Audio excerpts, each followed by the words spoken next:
आपको लाइफ में एग्जिट का मौका मिले, उस दरवाजे से जाना चाहिए जिस दरवाजे पे लोग आपका इंतजार कर रहे हो।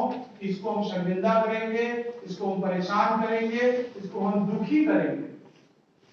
हम बचना इन्हीं चीजों से चाहते हैं ना, जैसे कोई शर्मिंदा न करे। एम्बैरेसमेंट की सिचुएशन में हम खुद अपने को डालें, हम अपना खुद का मजाक बनाएं। सबसे अच्छा मजाक कौन सा होता है?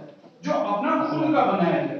और ये बहुत ही ब्रेव अटेम्प्ट होता है, बोल्ड अटेम्प्ट होता है।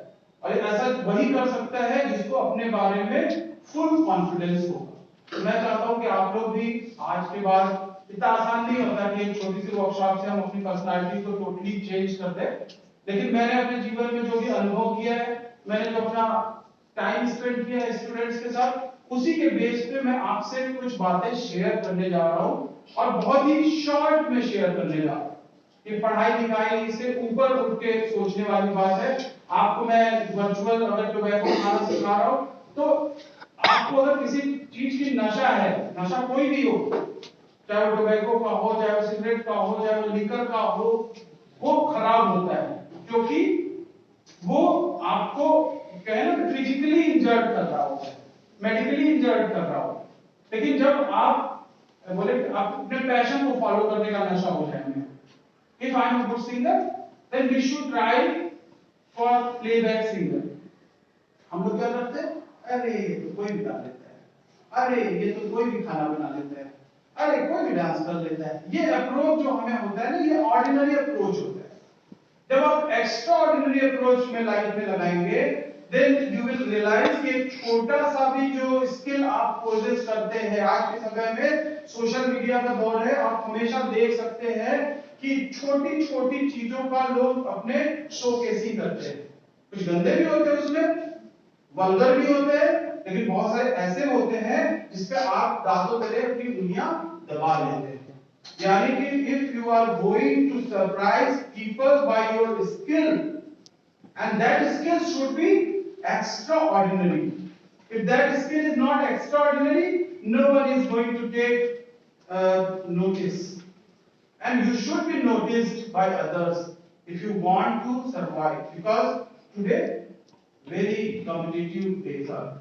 क्योंकि competitive days में आप, पहले क्या होता था, आप अपने फादर से पूछेंगे इफ ही इज अबव 40 50, लेकिन अपने समय में तो पीजी कर लेते थे, नौकरी मिल जाती थी, मिल भी जाती थी ना, पढ़ाई कर लिया, नौकरी रखी होती। आज क्या, आज एमबीए घूम रहे हैं, पीएचडी घूम रहे हैं, हाईली क्वालिफाइड लोगों के पास कोई जॉब नहीं है। क्यों? क्योंकि आज उसमें से बेस्ट को चुना जा रहा है। पहले अगर 10 लोग एप्लीकेंट होते थे, तो आज 10,000 10 लाख लोग एप्लीकेंट होते हैं, और 10,000 और 10 लाख में आप अगर 10 पोस्ट होगी, तो उस 10 में स्थान तभी बना पाएंगे when you have extra ordinary approach.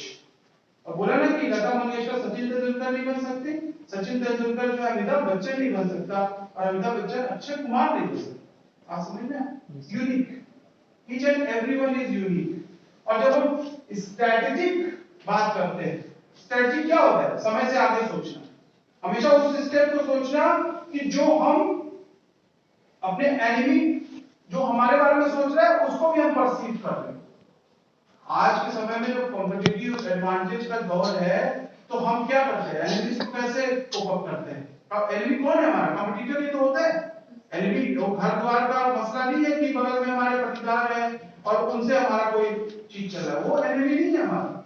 हमारा enemy being a professional person हमारा कॉम्पिटिटर है। आप जब एप्लीकेंट के रूप में अप्लाई करते हैं कहीं पे, then you will realise there are so many people and you will be feeling tensed, you will be feeling frustrated, you might be feeling low, you might be feeling less confident. तो ये सब situation को कैसे हम handle करें? और failure is the part of life. Failure को जो एक्सेप्ट नहीं कर सकता, वो कभी भी सक्सेस को डाइजेस्ट नहीं कर सकता। You should always consider failure, you should always consider struggle, you should always consider so many unexpected occurrences of life. मैंने आपको एक्सीडेंट में बताया, you cannot remove accident, but you can minimize accident, and there are so many accidents happen in your life. Accidents are not only physical accidents. आपका जो प्रिय है, आपका जिसको आप सोचते हो कि he is beloved, he is you are affectionate towards him or her, you might lost him and you will feel totally exhausted। आप वहां पे फील करते हो कि यार ये क्या हो गया जिंदगी में, लेकिन उसके बाद भी आपको खड़ा होना होता है जिंदगी में, उसके बाद भी आपको कोप अप करना होता है जिंदगी में। जिसकी फुल हैप्पी फैमिली है, आपको पता है कि समय का पहिया जब चलता है तो वो चलता ही रहता है, निरंतर चलता रहता है, और उस पहिए के अंतर्गत हमेशा कुछ ना कुछ घटित होता रहता है। कुछ चीजें आपके फेवर में घटित होती हैं और कुछ चीजें अनफेवरेबल होती हैं। अपने माँ बाप को खो देना, अपने भाई बहन को खो देना, आपका खुद कुछ हो जाना, ये सब part and parcel of life है। इसको आप रिमूव नहीं कर सकते। these mishappening will happen, surely it will happen। if you are lucky, if you are fortunate, it might be possible, it may come late, but if it may come early, how you are going to cope up। जैसे बोलते हैं ना कि कोई 80 साल का होके death हुई तो हम बोलते हैं कि उसकी उम्र पूरी हो गई। कोई यंग एज में 25 30 के एज में गया तो हम सोचते हैं कि यार still he may have some life, और वो कहीं ना कहीं होप होता है। आपकी अपनी फैमिली की होप है, आपकी फैमिली में भी कई सारे आप उनसे एक्सपेक्टेशन रख के चलते हैं। तो इन सारी सिचुएशंस को कोप अप करना, वही बोला ना कि आप देखते होंगे बहुत सारे लोगों को कि ऐसे बहुत सारे डिजास्टर उनके लाइफ में हुए रहते हैं, लेकिन वो कभी किसी के सामने हाथ नहीं फैलाते, कभी किसी के सामने ऐसा नहीं बताते कि वो गरीब हैं। ये आपको लगता है कि हम बताएंगे तो लोग समझेंगे कैसे? क्या जरूरत है इन सब चीजों को बताने की लोगों को? आप गरीब हैं, आपके माँ बाप नहीं है, आपके ऐसा कुछ भी लाइफ में ऐसा है जो कि मिस हैपनिंग है, उससे आपके अप्रोच में कोई कमी नहीं आनी चाहिए। मेरा ये मानना है इंसान वही है जो इंडिविजुअली अपने आप को खड़ा करे। हमारे पास फैमिली सिस्टम है, हमारे पास फ्रेंड सिस्टम है, हमारे पास टीचर्स हैं, लेकिन ये सब बाहर के एक्सटर्नल कंपोनेंट माने जाते हैं। हमारे इनर सेल्फ में आपसे शॉर्ट एनालिसिस मैंने ली तो बहुत सारे लोगों ने अपना एनालिसिस किया होगा, मेरी स्ट्रेंथ क्या है, मेरी वीकनेस क्या है, अपॉर्चुनिटी क्या है, थ्रेट क्या है। तो जब आप अपने को ही एक्सप्लोर नहीं कर पा रहे हो तो how you will explore others, how you will explore world. और जिस दिन आप अपने को एक्सप्लोर कर लोगे, अच्छे अच्छे फ्रेजेस में, अच्छे अच्छे सेइंग में, अच्छे अच्छे नारों में ये बात कही जाती है कि first you should have to develop yourself, then you go through the society. आप सोसाइटी में तब जाओ, आप उसके बाद फैमिली में जाओ, उसके बाद आप उस सिस्टम में जाओ जो कि एक्सटर्नल कंपोनेंट है। तो मेरा पर्पस इस पर्टिकुलर टॉपिक पे आपसे बात करने का यही है कि आप इस चीज को सोचें, क्योंकि ये जो भगवान ने दिया सभी को कंप्यूटर से भी तेज चलने वाला दिमाग मिला हुआ है। कुछ लोग अपने आप को ही कोसते हैं कि यार मैं कमजोर हूं, मैं उतना तेज नहीं हूं। ऐसा कुछ है नहीं। जो जिस चीज को जितना मांझेगा, जैसे चाकू होता है ना, एक जो शार्पन चाकू होता है और एक कुंद चाकू होता है, दोनों में अंतर क्या होता है? एक हमेशा अपने आप को मांझता रहता है, जो चलती रहती है चीजें वो शार्प होती रहती है, जो चीजें रुक जाती है वो कितनी भी अच्छी हो वो बेकार हो जाती है। वैसे ही इंसान होता है। और मेरा मानना है कि स्ट्रेटेजिकली अपनी पर्सनालिटी को इमोशनली, स्ट्रेटेजिकली अपनी पर्सनालिटी को इमोशनली और कैसे हम डेवलप करें थ्रू एंटरटेनमेंट, क्योंकि सबसे अच्छा अप्रोच होता है कि जब हम हैप्पीली किसी चीज को एक्सेप्ट करते हैं। जैसे जो हमारा फेवरेट फूड होता है, जो हमारा फेवरेट सॉन्ग होता है, वो हमें मोटिवेट करता है। मोटिवेशन में आपने मैस्लोज नीड हायरार्की देखा होगा, बीकॉम में भी पढ़ाया गया, अभी भी पढ़ाया जाता है, और ये हमेशा आपको याद रहना चाहिए कि हम 5 स्टेप नीड पे चलते हैं। पहली नीड हमारी क्या होती है? फिजियोलॉजिकल होती है, जो कि फिजिकल होती है, रोटी कपड़ा मकान। आज के दौर में मोबाइल भी मान लेते हैं कि वो भी एक हमारी फिजियोलॉजिकल नीड है। कहीं ना कहीं हमें एक अब्सेंस फील होता है कि we do not carry mobile phone. बहुत सारी चीजें उससे हमारी इजी होती है। हो गया पूरा? कितने लोग हैं? ठीक है, आगे। तो आपको अपनी लाइफ को स्मूथ बनाना है, और आप जब अपने आप को एक्स्ट्रा ऑर्डिनरी अप्रोच के लिए कभी भी ऐसा उल जुलूल हरकतें करने की जरूरत नहीं होती। मैं जैसे अपने स्टूडेंट्स को कहता हूं कि अगर आपको टैटू का शौक है तो टैटू बनवाओ, लेकिन वो टैटू ही जिंदगी नहीं हो सकता। उस टैटू पे ही आप अपनी पर्सनालिटी को अट्रैक्टिव नहीं बना सकते। आप अच्छे ड्रेसिंग सेंस फॉलो करते हो, अच्छी बात है, लेकिन जैसे आपने मुंह खोला, आप एक सिंगल वर्ड स्पीक नहीं कर पाते। तो you have to possess both kind of skill, hard skill as well as soft skill. Hard skill is what? Your dressing sense, your style. लेकिन सॉफ्ट स्किल क्या है? How you speak, how you communicate, how you convey. और आज के दौर में अगर आपके पास वो सारी स्किल नहीं है, पहले एक दौर होता था लोग कहते थे जो चुपचाप रहता है वो विद्वान होता है, आज जो चुपचाप होता है उसको डफर्स कहते हैं। दौर बदल गया।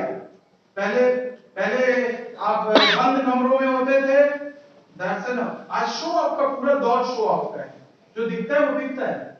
यही दौर है ना। आप कोई भी प्रोडक्ट जो लेने के बारे में सोचते हो वो उसी को सोचते हो जिसका एडवर्टाइजमेंट आपने देखा है। उसके अलावा भी उस कैटेगरी में बहुत सारे प्रोडक्ट, जैसे अभी टॉयलेट क्लीनर सोचा जाए, बहुत सारे टॉयलेट क्लीनर मार्केट में है ब्रांड के रूप में। पहला नाम किस पे जाता है दिमाग? तो हार्पिक ने अपने आप को टॉयलेट क्लीनर में बदल दिया। That is a product and Harpic is a brand. उसने अपने आप को खाली दिखा दिखा के बता के कन्वर्ट कर दिया। एक समय होता था वनस्पति घी में हम सोचते थे डालडा, आज भी लोग बोलते हैं डालडा में बना था और देशी घी में बना। Dalda is a brand. एक एग्जांपल दे रहा हूं आपको। तो वैसे ही आप अपने आप को भी कन्वर्ट कर सकते हो कि जैसे on the very first day if I am coming here and I just choose Monica, maybe there are so many students maybe capable more than that, but that particular lady noticed by me on that day. तो ऐसे आप भी notice कैसे होगी वो आपको सोचना है। और कोई भी ऐसा नहीं होगा इस क्लास में, मैं समझता हूँ। वो देखो एक होता है कि अप्रोच आपकी थोड़ी डिफरेंट है, that's why you are not going to get notice by others. आप अपने आपको नोटिस कराने लायक अगर बनाओगे, यू विल बी नोटिस्ड। और हर एरिया में मैंने बोला ना, लता मंगेशकर अमिताभ नहीं बन सकते, अमिताभ सचिन नहीं बन सकते, सचिन द्रविड़ नहीं बन सकते।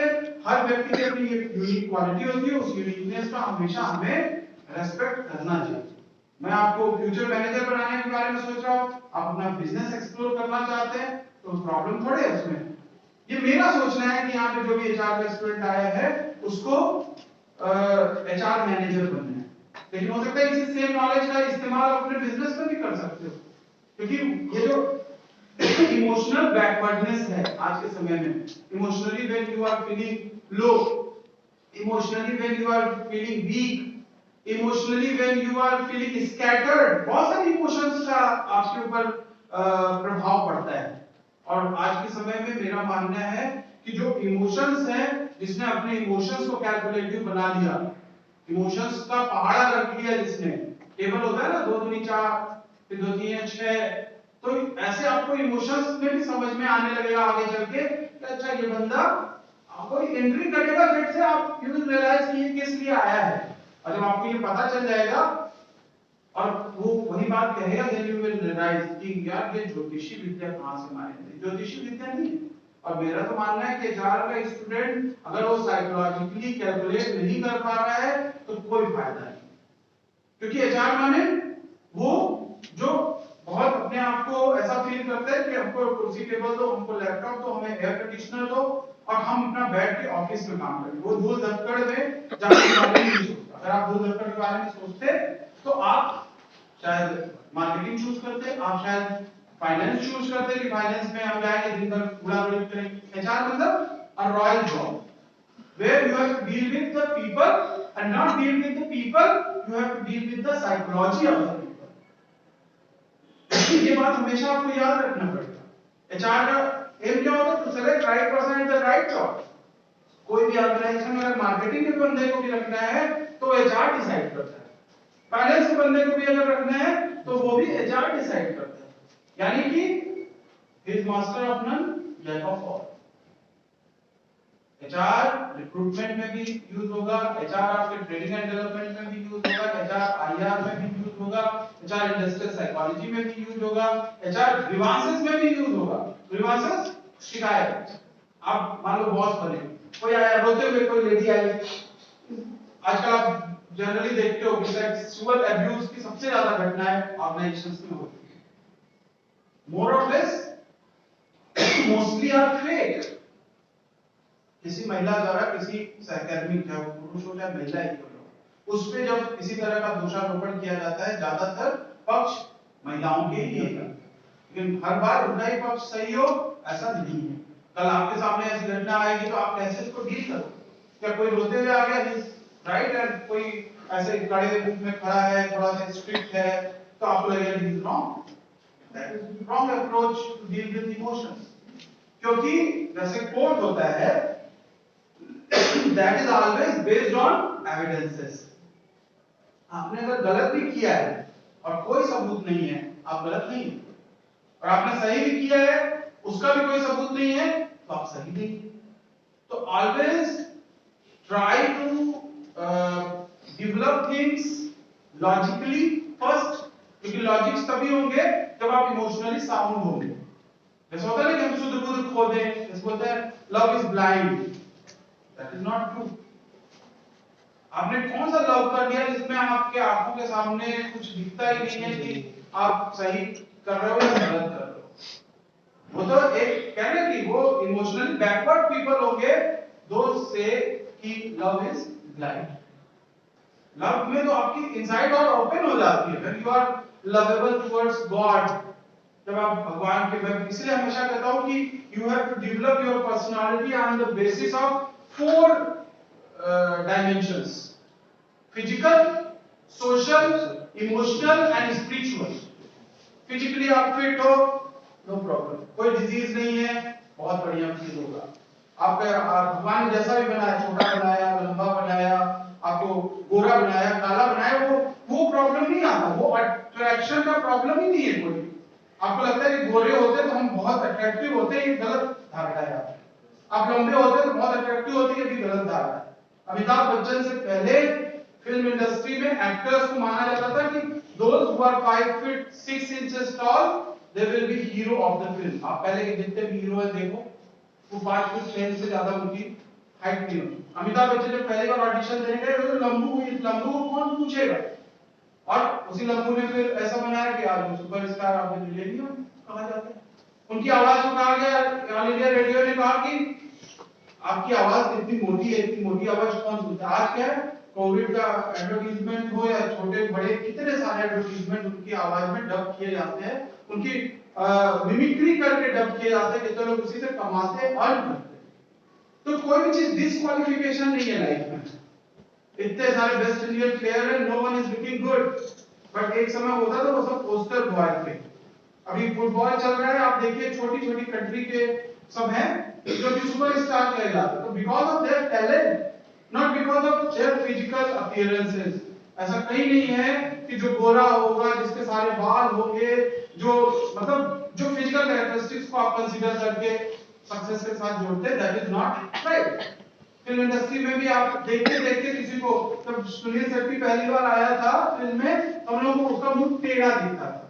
ऐसे बहुत सारे नए नए एक्टर आते हैं, डेविड धवन का लड़का, ये वरुण धवन जो पहली, तेरा ध्यान किधर है, तेरा हीरो इधर है, वो पहली फिल्म थी उसकी, और उसमें आप देखो तो बंदर, लोग आपको पहले बंदर ही कहेंगे, लोग आपको सबसे खराब ही कहेंगे, लेकिन because of your talent after a while आप देखो इसी क्लास में कितने लोग आपके आए हैं। मैं आप ही का एग्जांपल ले लेता हूं, आपको लगा ये लड़का कैसा है, ये लड़की कैसी है, और उसके बाद जब आप साथ में रहते हो तो वो डिसअपीयर हो जाता है। देन आप नेचर पे चले जाते हो कि ये मोनिका इसका नेचर ऐसा है, काजल है ये इसका नेचर ऐसा है, ओशिन ऐसी है, और फिर आपका जो चेहरे से पहचान है उसके व्यवहार से पहचान होनी शुरू हो जाती है। ऐसा होता है, मैं आपको बस एग्जांपल के थ्रू बता रहा हूं, और यही चीज आपको कैलकुलेटिव सीखनी है। Being a teacher, being a mentor, being an instructor, यही चीज मैं आपसे शेयर करने आया हूं। आपके ऑर्डिनरी क्लासेस में ये सब बातें इसलिए नहीं हो पाती क्योंकि वहां पे आपका केवल सिलेबस पूरा कराया जाता है। यहाँ पे वो बातें आप खुल भी कर सकते हैं। मैं चाहता हूँ मेरा स्टूडेंट खुले, ये सब जो कराने का मेरा पर्पस क्या है, गाना गाने का पर्पस क्या है, जब हम ये सब करने लगते हैं तो फिर हम खुलने लगते हैं, और जब आप खोलते हैं अपने आप को, तब फिर आप अच्छे बुरे दोनों चीजों को मेरे सामने डिमॉन्स्ट्रेट करते हैं। और बीइंग अ टीचर मेरा ये उद्देश्य है कि मैं अपने स्टूडेंट में कितनी करेक्टनेस कर दूं। मैं किसी की लाइफ चेंज नहीं कर सकता, क्योंकि अप्रोच से लाइफ चेंज होती है। किसी टीचर से कोई लाइफ नहीं चेंज होती। मेरे टीचर ने जो मुझे सिखाया होगा, जरूरी नहीं कि उन्होंने मेरे पीछे पड़ के मुझे ऐसा कहे होंगे कि तुम ऐसा करो, मैंने ऐसा कुछ नहीं किया। लेकिन किसी टीचर की कोई बात मुझे ऐसी याद रह गई, क्योंकि आज भी याद है, और उन्हीं को मैं अपना पैरामीटर मान के अपनी लाइफ को आगे के लिए जीता हूं। And no one is perfect. आप इम्परफेक्शन को अगर एक्सेप्ट नहीं करोगे लाइफ में, तो हमेशा आप परेशान रहोगे। आपको परफेक्शन की तरफ जाना है, हमेशा अपने आप को करेक्ट करना है, सही करना है। जैसे बहुत सारे लोग शॉर्ट एनालिसिस मैंने पढ़ी, तो लोगों ने लिखा शॉर्ट टेम्पर्ड। तो शॉर्ट टेम्पर्ड होना मतलब क्या? Emotionally backward. हम जब चाहे तब गुस्सा करें, हम जब चाहे तब गुस्सा न करें। ये बड़ा मतलब ये तो हो गया महामानव बन जाओगे तुम। बोलते हैं कि तो ईश्वर भी कर सकते हैं, हम नहीं कर सकते।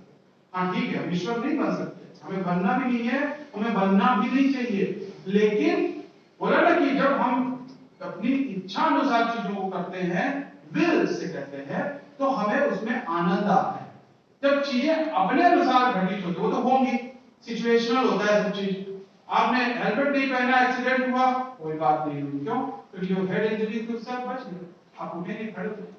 लेकिन आपने लापरवाही की, आपने हेलमेट नहीं पहना। यानी कि you should always consider the safety measures in your life. If you are not considering safety measures in your life, you will be always in trouble. चलो, तो पहली स्लाइड में आपको दिखाता हूं कि किन ऑब्जेक्टिव्स पे हम बात करेंगे। ये तो हो गया इंट्रोडक्शन कि क्या होता है इमोशनल डेवलपमेंट। इससे ऐसा नहीं होगा कि आप हंसना बढ़ा देंगे और आपके जीवन में दुख कम हो जाएंगे।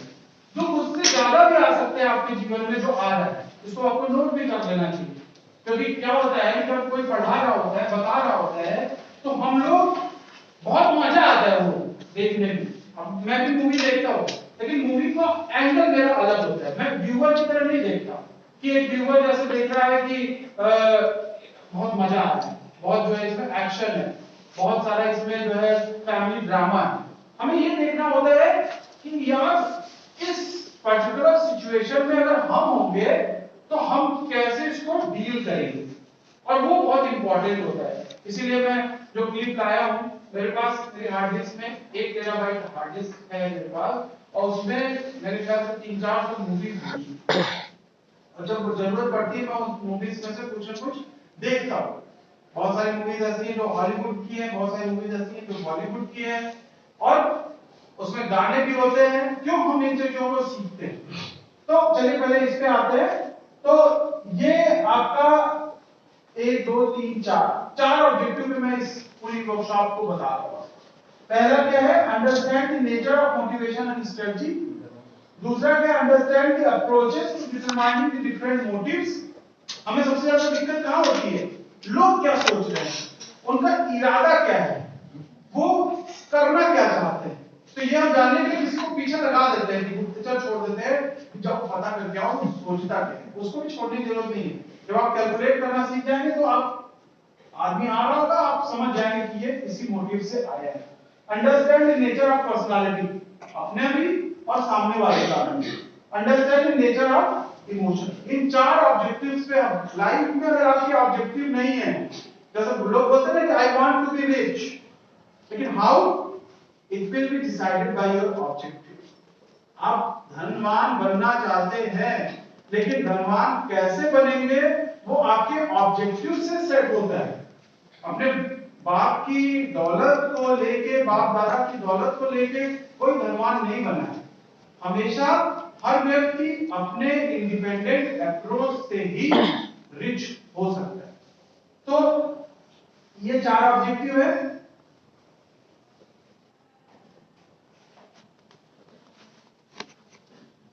अब नेचर ऑफ मोटिवेशन क्या है? हर व्यक्ति का अगर मोटिवेशन, हम निराश जब होता है तो मोटिवेशन उससे कमजोर हो जाता है। क्या करना चाहिए, क्या करना खा के, क्या करना घूम के, ऐसा जब आपके अंदर लाइफ में आने लगे तो इसका मतलब you are feeling low and you are very less motivated. जो कुछ भी एंथुसियास्टिक, आपके अंदर एंथुसियाज्म होना चाहिए उसका कि यार ये करना है। अच्छा वहां हो रहा है, मुझे भी वहां चलना है। अच्छा वो रेस्टोरेंट खुला है, उधर जाना है। ऐसे कुछ लोग बोलते हैं क्या जाना उधर, क्या करना ये। तो ये सारा चीज जब आपकी लाइफ में आता है तो इसका मतलब मतलब कि आप less motivated. You should always be motivated. मैंने बोला ना कि फिजियोलॉजिकल नीड के बाद आपकी अगली नीड आती है सेफ्टी, उसके बाद अगली नीड आती है सोशल, उसके बाद अगली आती है self esteem and finally self actualisation. Physiological रोटी कपड़ा मकान मिल गया, फिर रोटी कपड़ा मकान मिल गया तो रोटियां फिर प्रोटेक्ट आप स्टोर करने लगे। कई लोग के घर में आटी एक दिन का तेल आता है, एक दिन का आटा आता है, एक दिन की चीनी आती है, क्योंकि वो अफोर्ड नहीं कर सकते स्टोर सिस्टम। कई लोगों के घर में महीने महीने भर की चीनी होगी, महीने भर का राशन होगा, तो सेफ्टी, वही सेफ्टी का मतलब उसको सुरक्षा। घर होता है ताला लगाते हैं, झोपड़ी में कोई ताला जल्दी नहीं लगाता क्योंकि उसका पता है कि वो भंगी है, उसके पास कुछ है ही नहीं है। दूसरी नीड है सेफ्टी। उसके बाद आपका सोशल नीड आती है, हमको लोग रिकॉग्नाइज करें। अगर हम क्लर्क हैं तो हमें लोग क्लर्क के रूप में जाने, अगर हम साहब हैं तो हमें साहब के रूप में जाने। सोशल रिकॉग्निशन बहुत इंपॉर्टेंट होती है और सोशल हमारे लिए ताना बाना भी होता है लाइफ में, जैसे शादी विवाह फेस्टिवल, ये कहीं सोशल नीड ही है आपकी। अगर ये सब ना हो लाइफ में, आपके कोविड पीरियड में आपकी सोशल लाइफ भी तो नहीं थी, वही था ना कि सोशल डिस्टेंसिंग, है ना? तो कितना पेनफुल था वो पीरियड। अगर वो इस तरह की बीमारी नहीं होती तो किसी तेज से स्प्रेड करते लोग मानते, कहां शुरू में मान रहे थे लोग? भाई देख, हम लोग की आदत है हर चीज को देखने की सुनने की, चलो देख के आते हैं किससे लोग मान रहे हैं, ये देखने के लिए लोग निकलते और पुलिस वालों की कुटाई करते। और उस समय पहली बार मानवाधिकार भी कह रहा था कि हाँ इनको मार लो। ज्यादातर मानवाधिकार आयोग क्या करता है, रोकता है भाई क्यों किसी को मार लो बिना मतलब। लेकिन उस समय माना गया कि नहीं भाई ठीक है, आपकी जान बचाने के लिए आपको मारा भी गया, आपको रोका भी गया, आपको ये कहने से रोका गया कि आप अपने पड़ोसी के यहाँ मत जाओ।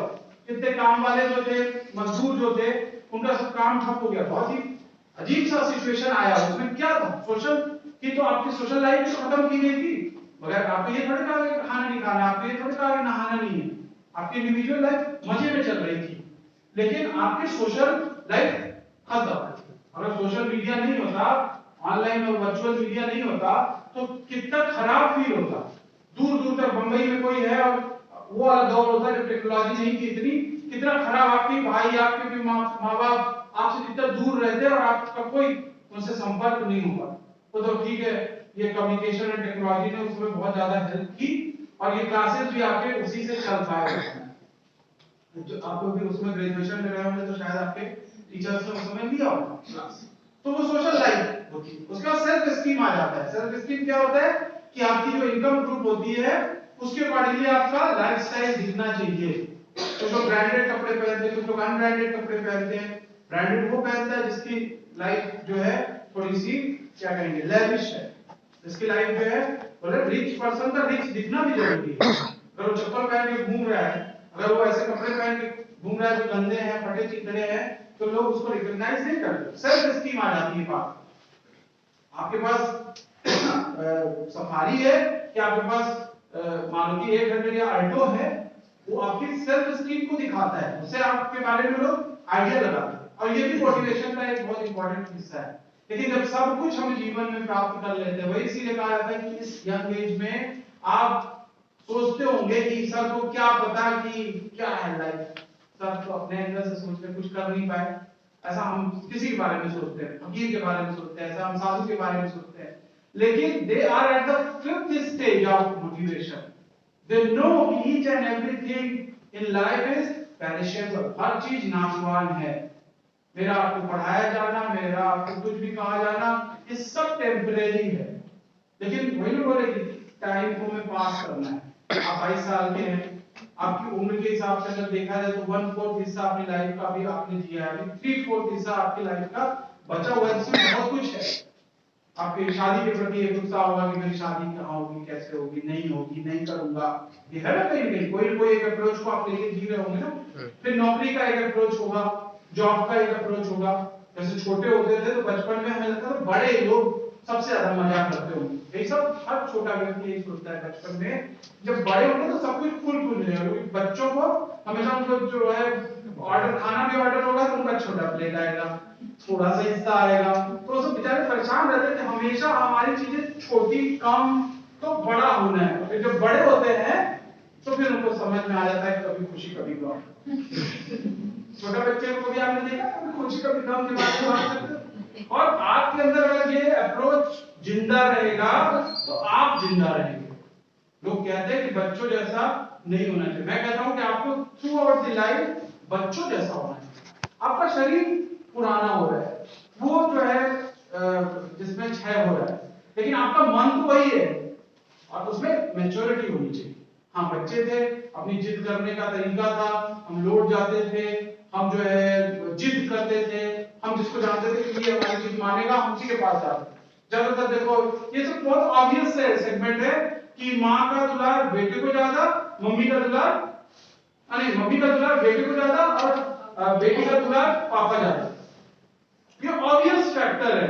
जब देखोगे लोग जैसे मम्मी से सीक्रेट हर बेटा लगभग बताता और माँ से हर बेटी, अरे बाप से जो है हर बेटी, मतलब अपोजिट जेंडर की मैं बात कर रहा हूँ कि वो एक इंक्लाइनेशन, एक ऑब्वियस इंक्लाइनेशन होता है जिससे आप भी इनकार नहीं कर सकते। तो ये सब चीजें आपको समझ में आनी चाहिए। मैं ये दुनिया आप देख रहे हो, लेकिन अभी मैं जिस एंगल से आपको दुनिया दिखाना चाह रहा हूँ वो देखना आपको जरूरी है। आप अपने लिए ज्यादा परेशान होंगे तो हमेशा परेशान रहोगे। मेरा मानना है कि to the some extent you should concern about others. जिस दिन आप दूसरों की, जैसे आपके फादर जब छोटे रहे होंगे वो चॉकलेट के लिए रोए होंगे, आज वो चॉकलेट आके आपको हैप्पीली देते हैं, आप कितना उनके अंदर संतोष आ चुका होगा कि अब चॉकलेट वो नहीं खाते, वो चॉकलेट एक बच्चे को देते हैं। वो संतोष अगर आपके अभी आ जाए तो you will be feeling like a king. King approach जिसे कहते हैं कि आपके अंदर एक किंग का अप्रोच होना चाहिए कि मुझे अपने लोगों के बारे में सोचना है। वो लोग कोई भी हो सकते हैं, वो आपके फैमिली मेंबर्स हो सकते हैं, वो आपके कोलीग्स हो सकते हैं। कल आप अच्छे बॉस तभी बनेंगे जब आप उनके बारे में सोचेंगे। बॉसेस क्या करते हैं? डोमिनेट करते हैं। वहां पे भी इमोशनल डेवलपमेंट की अच्छे बॉसेस कौन से होते हैं? अच्छे लीडर कौन होते हैं? जो खुद उस काम को करते हैं, जो खाली बताते नहीं कि इस काम को कर लो, वो करके दिखा भी देते हैं कि इस काम को ऐसे किया जाता है। एक्सपर्ट अगर वो आपको इसलिए का अगर वो बंदा नहीं होगा तो फिर आप उसको कभी भी नहीं लोगे, मतलब बोलेंगे कि उसको हमेशा आप लाइटली लोगे, आप उसको कभी ऐसा नहीं सोचोगे कि यार ये मेरे किसी काम का नहीं। ठीक है, तो मोटिवेशन के हिसाब से आपको स्टडी यानी मोटिवेट होना जरूरी है। दूसरा अंडरस्टैंडिंग अप्रोचेस, जो तुम्हें बता ही दिया कि डिफरेंट मोटिव्स होते हैं, उन मोटिव्स को आपको कोप अप करना है। Understand the nature of personality, आपको हर पर्सनालिटी के नेचर को अंडरस्टैंड करना है। आपने अगर हर पर्सनालिटी के नेचर को अंडरस्टैंड नहीं किया, यू विल बी फेल। क्योंकि बोला ना कि कोई उसमें सेंसिटिव होगा, कोई बात बात पे रोएगा, कोई जो है कुछ गलत हरकत कर देगा। आपको भी being a senior person, being a boss, आपको कैसे कोप अप करना है। आप वहां पे बहुत ही आपको मजबूत होना पड़ेगा, यानी कि फाइनेंशियली आपको इमोशनली बहुत मजबूत होना पड़ेगा। और इमोशंस के नेचर समझना थोड़ा कठिन होता है। जो रो रहा है, जो हमेशा आपको सही मानते हैं, जो कि सही नहीं होता। जो हंस रहा है, हम मान लेते हैं कि उसके अंदर जीवन में दुख नहीं है, तो कितना खुश है। और हर इमोशन के अपोजिट को हम हमेशा एक्सप्रेस करते हैं। जब हम डरे होते हैं तो हंस रहे होते हैं। तो मोस्टली आप लड़कियों को देखेंगे वो कॉकरोच देख के हंसी में बता रही होंगी कि कॉकरोच देखा, लेकिन वो एक्सट्रीमली फियर्ड होती है, एक्सट्रीमली फियरफुल होती है उस वक्त। चाहे एक आदमी को लगेगा कि यार क्या ये नॉनसेंस है, लेकिन एट दैट टाइम जो होता है ना, जैसे कि ऐसे जो होता है आपके ये वाला जो आप एक्सप्रेशन देते हैं, तो वो अंदर आपके मैकेनिज्म में बैठा हुआ है। आप देखोगे चाइना वाले सांप से खेल रहे हैं, हम लोग एक दिन सांप देख ले तो सांप का सपना आने लगता है ना। हमारी साइकोलॉजी से वो चीज गवर्न हो रही है। जिस चीज का लोगों ने खिलवाड़ बना के रखा हुआ है, वो चीज हमें परेशान बना रही है, यानी कि हमारी जिंदगी का खिलवाड़ बना हुआ है। अब देखो ना, जाके सोशल मीडिया पे देखो, ऐसे ऐसे स्टंट आपको दिखाते हैं, तो आपको लगता है कि मैं अभी ऊपर बुला लूं आपको कि मेरे कमरे में आना, तो आप आने नहीं पसंद। आप अभी इसी फ्लोर पे, चलो सामने वाले ऑफिस में, तो इसी फ्लोर पे एफर्टलेस है ना, इसी फ्लोर पे आप अनुपम सर के पास हो सकता है मैं उससे बेटर एडवाइस दे दूं, लेकिन आपको यार कौन जाएगा सीढ़ी पे चढ़ने पे, कौन जाएगा? जो भी उनको देना रहता है तो मोनिका को देते हैं, हमको तो नहीं है। आपने लाइफ में पहले से बहुत सारी प्री डिटरमाइंड चीजें बना ली आप उसके लिए ट्राई नहीं करते। लाइफ में हमेशा आपको हर चीज का ट्राई करना चाहिए, जिद होनी चाहिए। जिद आप खाली एक जगह करते हैं, बीइंग एडोलसेंट आप जिद करते हो, कोई लड़की मना कर दी तो अब हमको उसको यस करवाना है, ये वाली चीज जो कि नेगेटिव है अप्रोच। किसी लड़की ने डिसाइड कर दिया कि इसको बर्बाद करना है तो बर्बाद करना है, मतलब ये वाली एक जिद होती है। तो यू आर नॉट नागिन, इस तरह की चीजें हाँ चलेगा। एनिमल अप्रोच नहीं रखना चाहिए, ह्यूमन बीइंग अप्रोच रखना चाहिए। थोड़ा बड़ा दिल होना चाहिए हमारा। अगर हमारा बड़ा दिल होगा तो इमोशनल डेवलपमेंट में हमारा प्रॉपर होगा।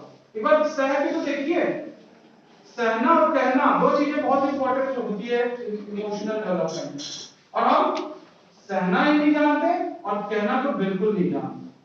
जिसने सहना और कहना सीख लिया, अब आपको कब कहना है कब सहना है, इसका भी तो एक लेवल होता है। आप हल्का सा कुछ किया तो इतना तेज शाउटिंग किया, इतना तेज आवाज निकाल दिया कि लोग सब जान गए, बाद में पता चला कुछ नहीं था, मच्छर था ना।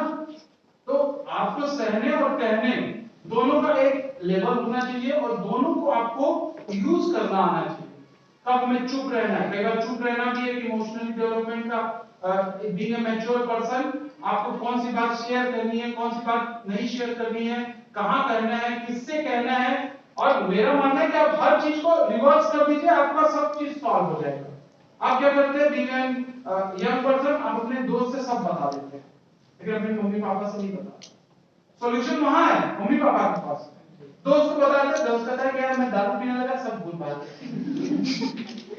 मम्मी पापा क्या कहेंगे, पापा कहेंगे मैं भी था ऐसे ही, देखो मम्मी से मेरी शादी हो गई, उससे पहले एक लड़की थी, वो अपनी स्टोरी सुनाएंगे, नहीं हुई देखो बेटा तुम्हारे साथ वो हीरा पैदा हुआ। उनके पास वो रियल स्टोरी होगी। आपके दोस्त के पास क्या होगा, कुछ नहीं होगा तो दारू ले पी मूड बना, आपको मूड बनाने को दे देगा, आपको सिगरेट पीने को दे देगा। तो मैंने बोला तो नशा अच्छा होता है, लेकिन इन चीजों का नशा कोई मायने नहीं रखता, ये सब टेम्परेरी है। ये आपकी सोचने समझने की शक्ति को खत्म करता है। वास्तव में आपको सोचने समझने की शक्ति को डेवलप करना है, इंक्रीज करना है। जैसे छोटे बच्चे से जाके आप सीरियस टॉक करोगे तो बड़ा अच्छा अच्छा सॉल्यूशन देगा।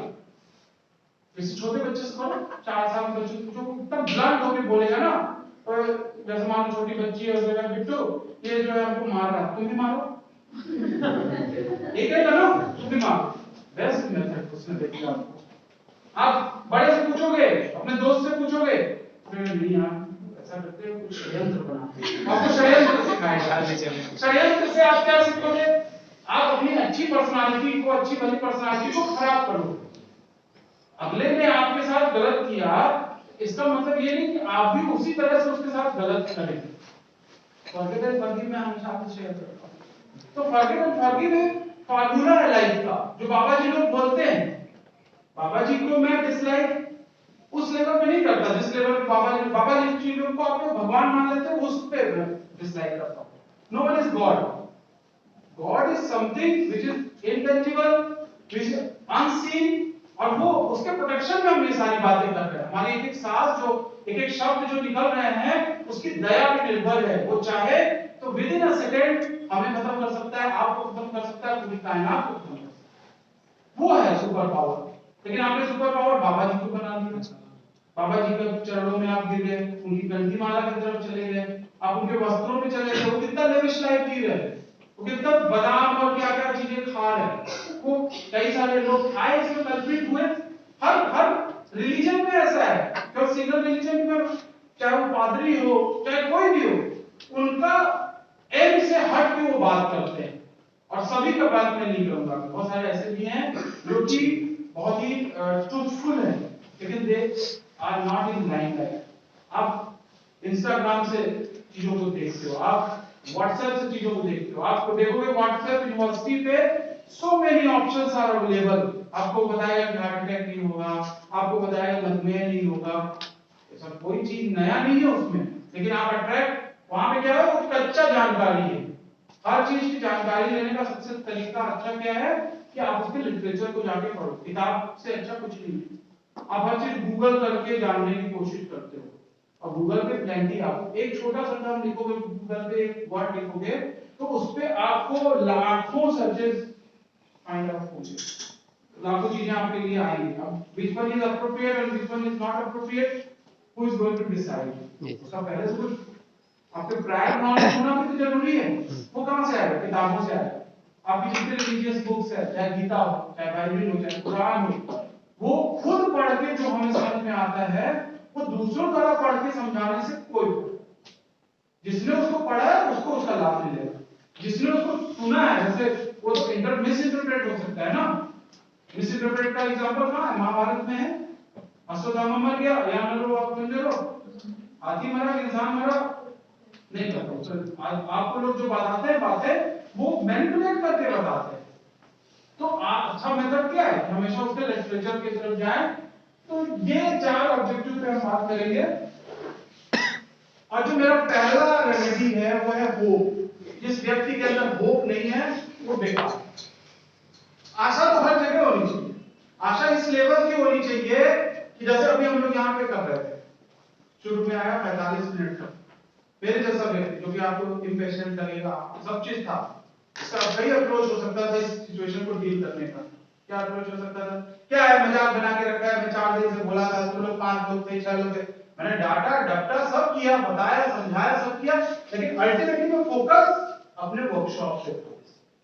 हम लोग क्या करते हैं, जब किसी पे विफल पड़ते हैं, किसी पे गुस्सा करते हैं, तो सबसे पहला अपना ही नुकसान कर जाते हैं, अपना बीपी बढ़ा लेते हैं, अपने को डायबिटिक कर लेते हैं, हम अपना हार्ट फेल कर लेते हैं, अपनी चिंता करते हैं। हमको ये सब नहीं करना है, क्योंकि यही जिंदगी नहीं है, यही सब कुछ नहीं है। आप मान लो हो सकता है एग्जाम में फेल होता हो, वही जिंदगी नहीं है, इसके अलावा तो बहुत कुछ है। हम नहीं डिजर्व करते थे, हम पास नहीं हुए। ये तो पहले हमें तो अपना इंट्रोस्पेक्शन करने आना चाहिए कि हम सही सही अपने आप को जानते हैं कि नहीं। बच्चों से, इसीलिए मैं बात करता हूं कि बच्चों से आप बात करके देखो, और जो अप्रोच को वो पोजेस करते हैं उस अप्रोच को अगर आप पोजेस करोगे, बच्चों के अंदर बस अनुभव नहीं होता, लेकिन बच्चों के पास बेस्ट मेथड होता है कोई भी चीज को डील करने का। बच्चों से हमेशा सीखने लायक है। बच्चों का बस अनुभव का कमी होता है, क्योंकि बेचारा अभी एलकेजी में है, आप पीजी में हैं, तो ऑब्वियस है नॉलेज के मामले में वो आपसे कम होगा, लेकिन अप्रोच के मामले में हमेशा आपसे बेटर होगा। होपफुल होना सीखना पड़ेगा हमें। अगर होपफुल नहीं है लाइफ के हर एलिमेंट पे, you might be losing your parents in your life in your early as.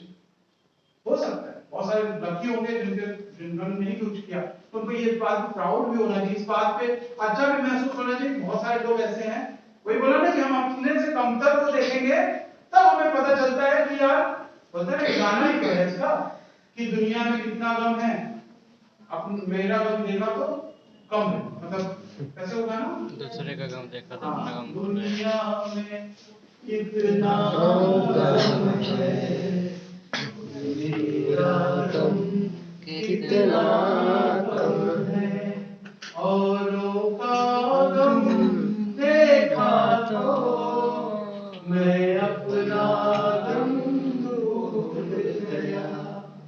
तो आप तो दूसरों को देखोगे, दूसरों को सुनोगे, आप तब यू विल रियलाइज किसी का पैर नहीं दौड़ रहा है, ब्लेड रनर बन के दौड़ रहा है। आप क्या कर रहे हो? कहां से जाओ, कहां से जाओ, पेट निकलता जा रहा है, आपको कंट्रोल होता जा रहा है। तो ये जो कल वाला अप्रोच है वो छोड़ना पड़ेगा, थोड़ा थोड़ा ही करो। Everyone is not going to be a celebrity, everyone is not going to be getting that much of amount what others will get, लेकिन अपनी जिंदगी को खुशहाल बनाना सबके हाथ में है। आप देखोगे एक फकीर इतना खुश रहता है, कुछ नहीं होता उसके पास, ना बैंक बैलेंस होता है, ना उसके पास गाड़ी होती है, क्योंकि वो फकीरी का जो स्टेट ऑफ माइंड है वो बड़ा इंपॉर्टेंट होता है। हमारे प्राइम मिनिस्टर भी अपने आप को फकीर कहते हैं, और शायद वो उसी स्टेट ऑफ माइंड को जीते हैं, लेकिन वो ऐसा नहीं करते कि वो फटे चिटरे कपड़े में आपके सामने आते हैं, कभी आते हैं, because he is the brand ambassador of India. आज यूएस का प्रेसिडेंट आपके प्राइम मिनिस्टर को पीछे से आके टच करता है। आप देखोगे ना क्लास में जो सबसे अट्रैक्टिव बंदा होता है वो किसी की तरफ नहीं देख रहा होता है, लोग उसकी तरफ देख रहे हैं। आज वही स्थिति हमारे प्राइम मिनिस्टर की है। देखो प्रोस कॉन्स सभी में होते हैं, no one is fully right and no one is fully wrong, ये आपको अप्रोच रखना पड़ेगा। लेकिन एटलीस्ट आप उनको देख के ये समझ तो सकते ही हो ना कि उन्होंने क्या ऐसा किया जो अदर प्राइम मिनिस्टर ने नहीं किया। और यह हो सकता है कि हम लोग जिस एज में जी रहे हैं उस समय में नरेंद्र मोदी दिख रहे हैं, इंदिरा गांधी का भी अप्रोच रहा हो सकता है लाल बहादुर शास्त्री का, जवाहरलाल नेहरू का, Atal Bihari Vajpayee, there are so many prime minister in India. और अकॉर्डिंग आज उनके दौर में इंटरनेट है तो वर्ल्ड वाइड पहचाने जाते हैं। उनके दौर में इंटरनेट नहीं था, हार्डली टेलीविजन सेट थे, लिमिटेड नंबर ऑफ चैनल्स थे। आपने वो दौर देखा ही नहीं कि हम लोग आज टीवी पे आपको कोई प्रोग्राम होता है, आपको कोई एक्साइटमेंट रहता है कि यहाँ से हम 12 बजे छूटेंगे तो हम जाकर वो सीरियल देखेंगे। वो सीरियल आपके मोबाइल पे भी है, वो सीरियल आपको दिन में 4 बार रिपीट भी होता है। हम लोग के समय में क्या होता था, हम अपनी स्थिति बताते हैं कि जब हम लोग छोटी क्लास में पढ़ रहे होते थे तो एक सीरियल आता था बच्चों वाला सीरियल 1 2 3 4।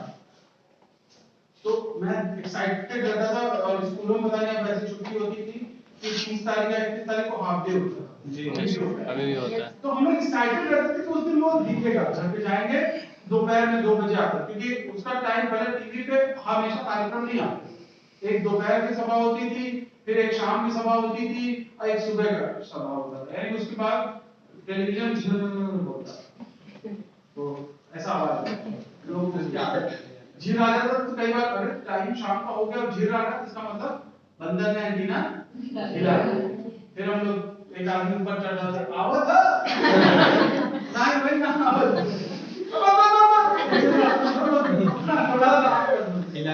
ये दौर था। आज इंटरनेट का दौर है, आप सोचिए कि यही दौर अल्टीमेट रहेगा, ऐसा नहीं होगा। आपके बच्चे आएंगे तो फिर आप उनके सामने फिर कमजोर पड़ जाएंगे, जैसे हमारे फादर हम लोग सामने कमजोर पड़े, फिर हमारे बच्चे के सामने हम कमजोर पड़ेंगे, उस बच्चे के सामने वो जब बाप बनेंगे। तो ये सतत चलने वाली प्रक्रिया है और आपको ये चीज एक्सेप्ट करना पड़ेगा। आप देखोगे कि वो पेरेंट्स हमेशा सुखी होते हैं जो रियलिटी को एक्सेप्ट करते हैं। जो माँ बाप अपने बच्चों को पैदा होते हैं इंजीनियर बनाते हैं, उनके बच्चे निहायत ही किसी लायक नहीं। पैदा होते हैं उनके ऊपर थोप दिया इंजीनियर बन, पैदा होते ही थोप दिया डॉक्टर बन, तो कुछ नहीं बनता। तो लाइफ को फ्रीली जियो खुद भी और अगले को भी जीने का अवसर दो, मौका। तो मैं होप के बारे में कह रहा था। अब होप वाली जो वीडियो थी वो मैं वही मुन्ना भाई एमबीबीएस का वो वाला सीन आपने देखा होगा।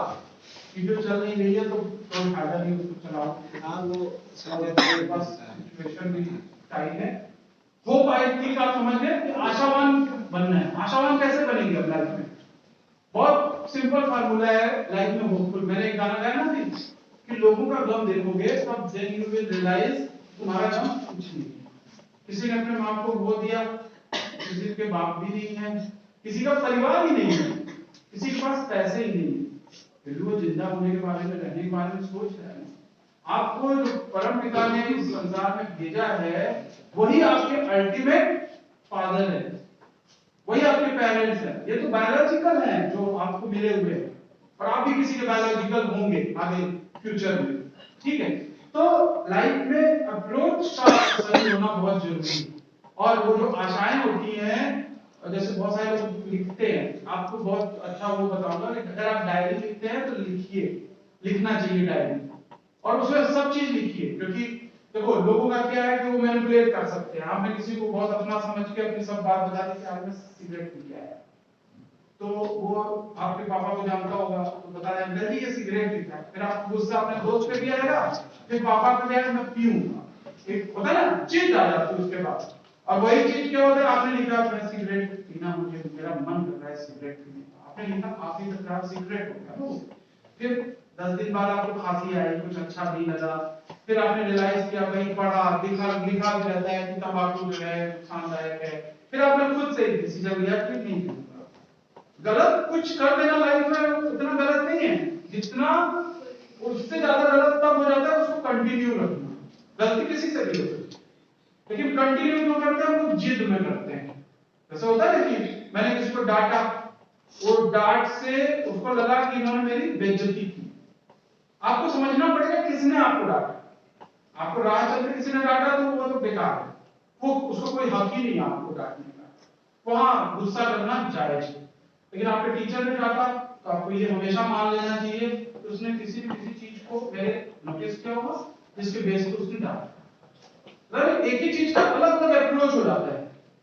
कोई स्ट्रेंजर ने आपको डांटा उसको कोई हक नहीं है, वहां गुस्सा दिखाइए, उसको जो भी करना है करिए, वहां पे कुछ प्रॉब्लम नहीं। माँ बाप ने डांटा तो निश्चित रूप से आप उनकी संतान है, तो आपको वो कुछ भी कहें, मना करें तो मना करने को भी समझना चाहिए। जैसे बहुत सारे हमारे पेरेंट्स और इसमें दिक्कत आती है, टोका टाकी होती है, बेटा खाना खाया आपने? क्या मम्मी खाना, बच्चा नहीं हूं मैं, भाई स्कूल वाला बच्चा नहीं हूं। मतलब आपको बड़े होने का शौक होता है ना उस समय, नए नए आप बड़े हुए रहते हैं, आपको लगता है मैं मैन हूं, I am man, I am women. तो शौक रखो, बुरा नहीं है, लेकिन मम्मी की उस इमोशन को भी समझो। यहाँ इमोशनल डेवलपमेंट खाली अपने इमोशंस को कैलकुलेट नहीं बनाना है, सामने वाले की ऐसी हरकत की वो भी समझना है। मम्मी कंसर्न है, शी वांट्स टू नो कि आप कॉलेज पहुंचे नहीं पहुंचे। आपको लगता है ये टोका टाकी है, आप फोन बंद करते हो या फोन नहीं उठाते हो, ठीक है, तो उसको मैनेज करो ना। वो आप इतना पढ़े लिखे हो सकता है नहीं हो सकता है वो उन्होंने बहुत कम पढ़ाई की हो, तो आप क्या करते हो, उन्हीं के पैसे से पढ़ रहे हो, लेकिन आप उन्हीं के ऊपर प्रभाव डालने लगते हो कि मैं एमबीए कर रहा हूं मम्मी, आप समझिए कोशिश तो नहीं कर रही है। अब आप जमाने जैसा नहीं है, वो अनपढ़ दौर वाला दौर नहीं, ऐसा आप कह रहे हैं, ये गलत है। वो कुछ भी कह सकते हो, वो आपको सुअर कह सकते हैं, आपको गलत कह सकते हैं, आपको गालियां दे सकते हैं, वो उनका अधिकार क्षेत्र है, लेकिन आपका अधिकार क्षेत्र नहीं है, बिल्कुल नहीं है। क्योंकि आप भी कभी पेरेंट्स बनेंगे, आपको भी अगर वो उसका वो लेना है एडवांटेज, तो आपको भी मिलने वाला है लाइफ में। आप भी कभी बड़े होंगे, देन यू विल रियलाइज कि मम्मी ऐसा इसलिए कहती थी कि उनको चिंता होती थी। जब आप खुद माँ बाप बनते हैं, then you will understand the emotion of mummy and papa. Earlier you don't know, यार ये तो बस खाली टोका टाकी, मेरा दोस्त आ जाता है तो टोका टाकी, ये तो बेकार सब जी। ये इससे बचना, मतलब ऐसा नहीं कि ये आएगा नहीं, ये मेरे भी लाइफ में आया होगा, आया है, लेकिन after while I will realize, और अगर आप भी ऐसा करते हैं तो आपको इससे बचना है। उनकी टोका टोकी को आप ऐसे रूप में लो कि इसको कैसे कोप अप करना है। मम्मी, आप उनके फोन करने से पहले बता दो मम्मी कॉलेज पहुंच गया मैं, मम्मी यार मैंने खाना खा लिया। आफ्टर व्हाइल वो उनका लगे कि बच्चा जिम्मेदार हो गया। When they realize कि आप जिम्मेदार हो रहे हैं, तो आप देखेंगे आपकी लाइफ से इंटरफेरेंस कम होता चला जाएगा। शादी के दिन बाप जितना रोता है बेटी को विदा करते समय, जब थ्रू आउट रोता है नहीं रोता, वो एक मोमेंट होता है जिसमें उसको लगता है कि बाबू की दुआएं लेते जाओ, जब उसको सुखी संतान मिले, मैके की कभी ना याद आए, परिवार के साथ प्यार, यही है उस गाने का। और वो ये गाना जब से आया उसके बाद तो ये रस्म ही हो गई है विदाई। पता नहीं लोग मम्मी के जमाने में ऐसा था कि नहीं, लेकिन अब वो एक रस्म हो गई। उसका भी वीडियो देखो, मैं रूम में थोड़ा सा आएगा वो ना, उसका शूट कर देना कितना आप लोग इसको, तो ये ठीक है। यही तो कहा कि हर चीज मजाक है जीवन में, हर चीज जो है इल्यूजन है। ये जो आपको वर्कशॉप मिला ये भी इल्यूजन है। इसको ऐसे याद रखिए कि कोई आया आपकी लाइफ में कुछ बताया, उसमें से कुछ चीजें आपको जरूरी नहीं कि 1 घंटे में 2 घंटे में जो बात मैं कहूंगा सब याद रहेगा, लेकिन आपको कुछ डिसाइड कर लेना है कि यार हो, इसीलिए आपके सामने ये रहना चाहिए हो कि यार ये खत्म हो गया, हो कभी हो खत्म हो गया, क्या हो फिर हो, मतलब मैं फेल हो गया फिर भी हो। हमें हमेशा आशावान रहना है। कठिन होता है, तुम क्या समझोगे ये मेरा दुख दर्द, ऐसा लोग ताना मारते हैं दूसरे वाले, तो वो उस समय आपके अंदर एक्सट्रीम होता है। फिर after while you will realize हाँ तुम भी समझ सकते हो। हर चीज की एक इंटेंसिटी होती है, तलब जिसे कहते हैं। जैसे जो दारू पीने वाला होता है, आज से दारू बंद, अगले दिन फिर तलब। तो ये तलब हमेशा सही होनी चाहिए। अगर वो तलब सही होगी तो सब ठीक होगा। आउट ऑफ कंट्रोल चीजें नहीं आनी चाहिए। हर गलती हो सकती है, कोई भी गलती कोई भी कर सकता है जिंदगी में।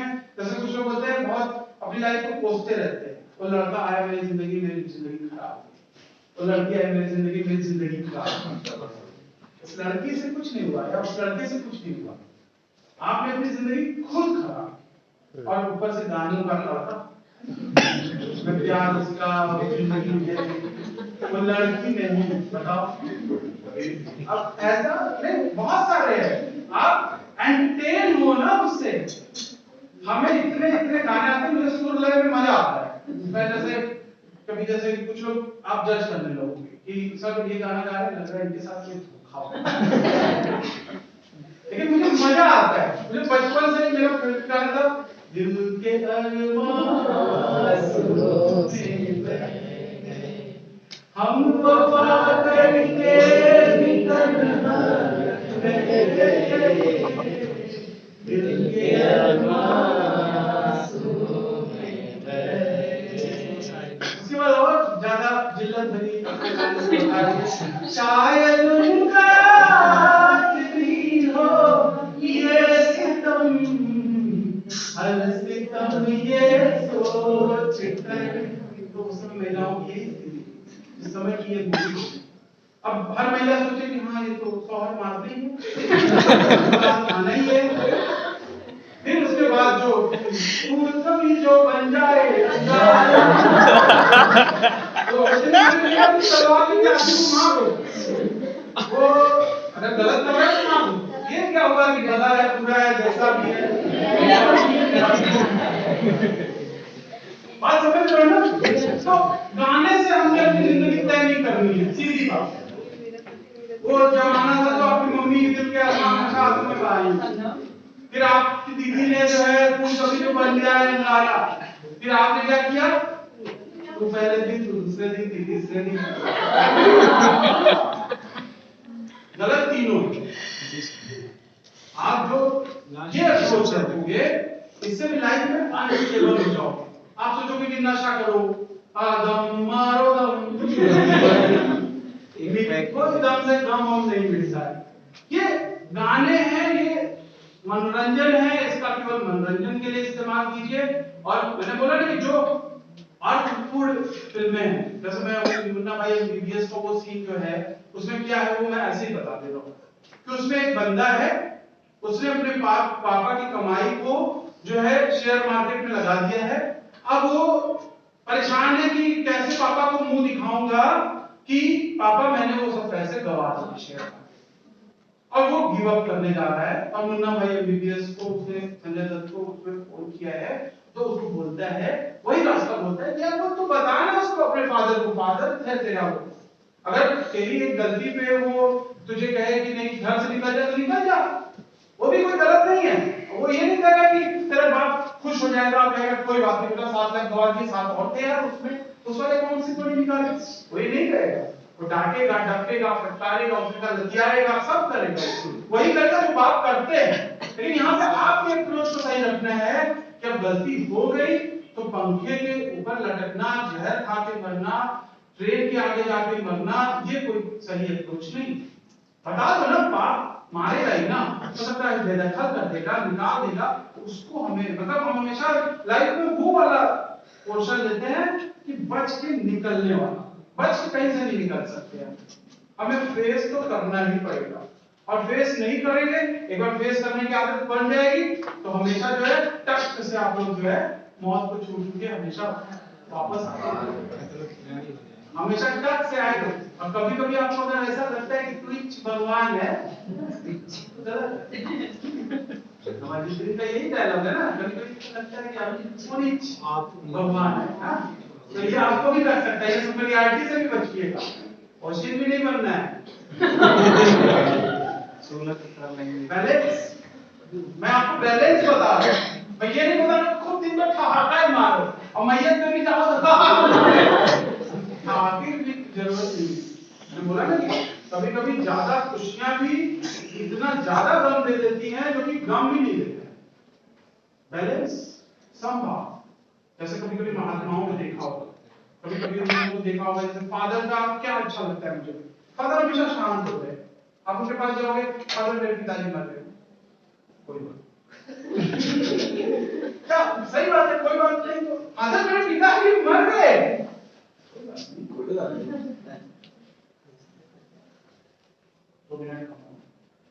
क्योंकि ये तो शाश्वत है ना, किसके पिताजी नहीं मरेंगे, किसकी माताजी नहीं मरेंगी, किसका कौन बोलते हैं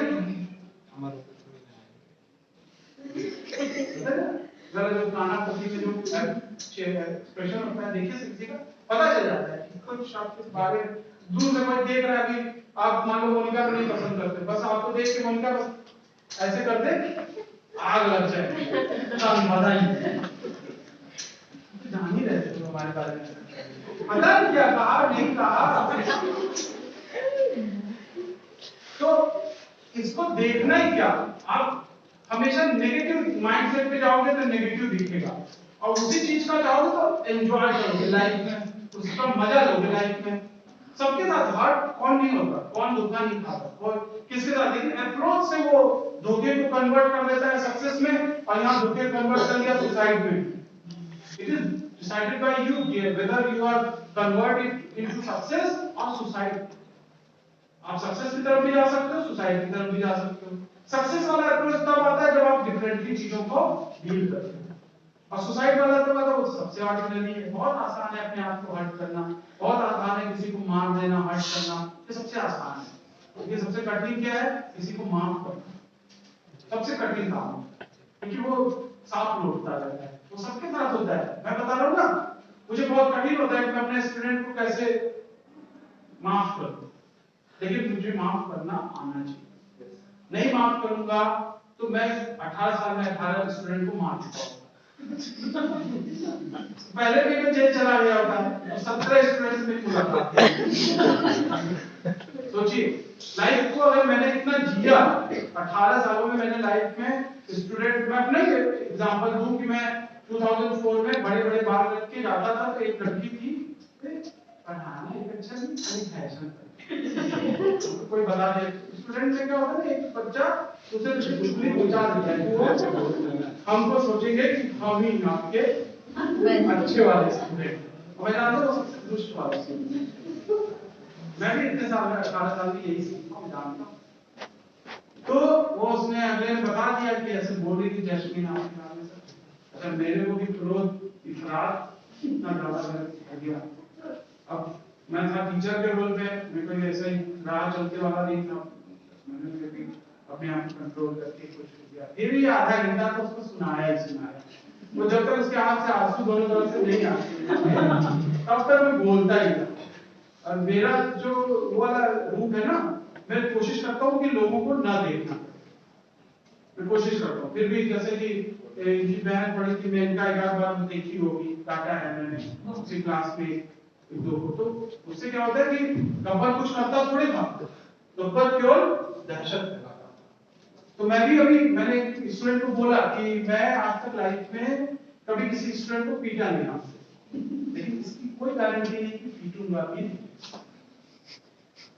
तो पीटा नहीं, ये तो मेरा पास्ट है, फ्यूचर डिसाइडेड बाय मी, मैं डिसाइड करूंगा कि मेरा फ्यूचर क्या है। तो वैसे ही आपको भी सोचना है कि लाइफ में होपफुल रहना बहुत जरूरी। मैंने बोला ना कि आपको अपनी स्टोरी बता दी मैंने, कि मेरे को उस समय गुस्सा आया, वो गुस्सा इस तरह का था जिसमें शायद मैं कुछ भी कर सकता था, लेकिन मैंने वो अपने आप को फोकस किया, और वो कंट्रोल होते होते होते होते आज इस लेवल पे आ गया कि अब हर चीज में मुझे मजा आता है। तो एक समय आपको लाइफ में ऐसा ही होगा कि मजा आएगा हर चीज में, आप जिम्मेदार थोड़े हैं किसी के खराब सिचुएशन के लिए। हम लोग क्या करते हैं कि मैं इसका सबसे प्रिय दोस्त हूं, तो इसके साथ ये चीज हुई, तो अब मुझे भी फील करना है। यार प्रिय दोस्त हो तो अपने दोस्त को ऐसा महसूस कराओ कि वो उस चीज को भूले। आप क्या करते हो, उसके अंदर बदले की भावना करते हो। ऐसा लोग आपका दोस्त नहीं हो सकता कि यार उसने ऐसा कहा तो विश्वास नहीं करोगे, वो कह रहे छोड़ यार, क्या छोड़ यार, प्रोवोकेशन, हमेशा आपको प्रोवोकेट, जो प्रोवोकेट करेगा। मम्मी पापा क्या कहते हैं, आप लेकिन उनको मूर्ख समझते हो। मम्मी कहती है अरे जाने दो, छोड़ो उसको, सर मम्मी आज सर डांटे, अरे छोड़ो सर वहीं तक है ना। आप लोग मम्मी समझ नहीं रही है किस तरह से हमको डांटे, आप समझ नहीं रहे मम्मी किस तरह से डांटे, ऐसे डांटे सबके सामने डांटे, वही काव्या बैठी थी, वही ओशिन बैठी थी, आप समझ नहीं रहे ना। तो ये चीज को आपको लगता है कि ओशिन के सामने डांटा गया, काव्या के सामने, फिर आपको लगता है कि ओशिन हमेशा सोच रही है सर के सामने डांट से औकात खत्म हो जाती है ना। अरे औकात इन सब चीजों से थोड़े बनती है। औकात बनती है जब आपका लाइफ के प्रति अप्रोच सही होता है। कोई कुछ भी आपको कह सकता है, ये मान के आपको चलना पड़ेगा, लेकिन आपको कह के वो चीज को नहीं साबित करना है कि आप ऐसे नहीं, आपको अपने बिहेवियर से करना है। हो सकता है मैं आपको गलत परसीव कर लूं, मैं सोचूं कि यार इस क्लास का सबसे गंदा बंदा जो है वो सत्यम है, हो सकता है मैं ऐसा सोच रहा हूं, लेकिन ये आपको रियलाइज मुझे कराना है कि वो सत्यम जिसे आप बिल्कुल खोटा सिक्का समझ रहे थे, बेकार समझ रहे थे, वो सत्यम आज फर्स्ट सेमेस्टर में टॉप कर गया है। तो ये आप जब कोशिश करोगे, अब मैंने कहा खोटा, तो मैं इनको खोटा सिक्का करके दिखाऊंगा, ये आप करते हो, ज्यादातर यही करते हो। आप ये नहीं करते हो कि इनको सोचने दो, जो सोचना है हमको वो करना है जो मैं नहीं हूं। आप शब्दों से बताना चाहते हो, आप बातों से बताना चाहते हो, आप ये कह के कहना चाहते हो कि सर हमको ये आप मान लीजिए। सर भी अगर ऑर्डिनरी सोचते होते तो मान भी लेते, लेकिन मैं भी तो 18 साल से इसमें स्पेंड करके टाइम आया हूं, मैं भी तो समझता हूं कि हाँ यार ऐसा हुआ था एक बार कि वो आके रोया था, बाद में पता चला वो गलत था, तो फिर मैं रोने वालों को एंटरटेन करना बंद कर दूंगा। कई बार क्या होती है, आप भी जाओगे कल डील करोगे ऑर्गेनाइजेशंस में, रोते हुए कोई आएगा कहेगा सर ये ऐसा किया वैसा किया, आप शॉर्ट टेम्पर्ड होगे, शॉर्ट चीजों को लोगे, अच्छा ऐसा कहा, आपका उसका विवाद हो जाएगा, अगला उसमें से एग्जिट कर जाएगा, होता है ऐसा। तो बात समझ रहे हो ना, किसी के आपने उसमें गुड फेथ में कोई बात कही तो वो उस चीज का आप पे मैनिपुलेशन भी कर सकता है। मेरा ये कहना है कि आपको रिएक्ट करना थोड़ा लेट से है, रिएक्ट नहीं करना ऐसा नहीं है। आपका दोस्त है तो आपको सही बताएगा, कई बार सहेलियां सही बताती है, लड़का सही नहीं है, आपके बारे में बताया होगा उसकी सहेली ने, आपका वाला केस भी जो खुला है उसके दोस्त ने उसको रिवील किया है ना। दोस्त हमेशा गलत नहीं होते, लेकिन आप हमेशा दोस्त को सही जो मान लेते हो वो गलत होता है। कोई दोस्त होता है तो आपके नेचर से, आपके बिहेवियर से वो वाकिफ होता है। मैं ऐसा नहीं कि आप मेरे इस वर्कशॉप को करने के बाद दोस्ती करना बंद कर दो, दोस्ती तो खट्टी मीठी होती ही है, दोस्ती में हंसी मजाक होता है। तो अभी नया ट्रेंड शुरू हो गया, बर्थडे पे मारते, इतना बुरा बुरा मार के बर्थडे, कभी कभी वो डेंजरस हो जाता है। कई ऐसे वीडियोस मैंने देखी है जिसमें मर गया बंदा, तो बर्थडे वाला मार के मार खत्म हो गया। तो एक्सट्रीम पे आप इमोशंस को लेके जाते हो, वही चीज मैं इमोशनल डेवलपमेंट में समझाने की कोशिश कर रहा हूं कि होपफुल को ओवर कॉन्फिडेंस पे नहीं चले जाना है। जैसे सब तुमको फेल कर देंगे हैं, फेल कर देंगे, आई एम होपफुल, वहां वो सोचो क्यों फेल कर देंगे, क्योंकि तुमने असाइनमेंट नहीं दिया होगा, असाइनमेंट जमा कर दो, क्योंकि तुमने प्रेजेंटेशन नहीं दी होगी वो जमा कर दो, एग्जामिनेशन में सेस्टर दे दो, अटेंडेंस दे दो, उसके बाद मेन एग्जाम में बैठ जाओ, कैसे फेल? आप क्या सोचते हो कैसे फेल? दो अप्रोच है, एक होता है जो काल्पनिक है, कैसे फेल करते हैं, आज तो कोई फेल ही नहीं कर पाया, ये भी आपका ओवर कॉन्फिडेंस। समझिए, कॉन्फिडेंस ओवर कॉन्फिडेंस नहीं होना चाहिए और कॉन्फिडेंस अंडर कॉन्फिडेंस नहीं होना चाहिए, कॉन्फिडेंस कॉन्फिडेंस होना चाहिए बस।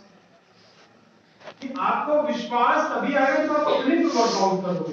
सर पे वर्क, सर कब जाते हैं, कब खाते हैं, कब पीते हैं, कब टहलते हैं, कोई फायदा नहीं उसको ऑब्जर्व करने का। आपको सिंपली अपने आप को सही करना है कि चलो ठीक है, सर ने मुझे इस बार डांटा, सर ने मुझसे कुछ पूछा, नहीं बता पाए। इस सर का एग्जांपल इसलिए दे रहा हूं कि अभी ये आपका एक्सपीरियंस ये हो रहा है।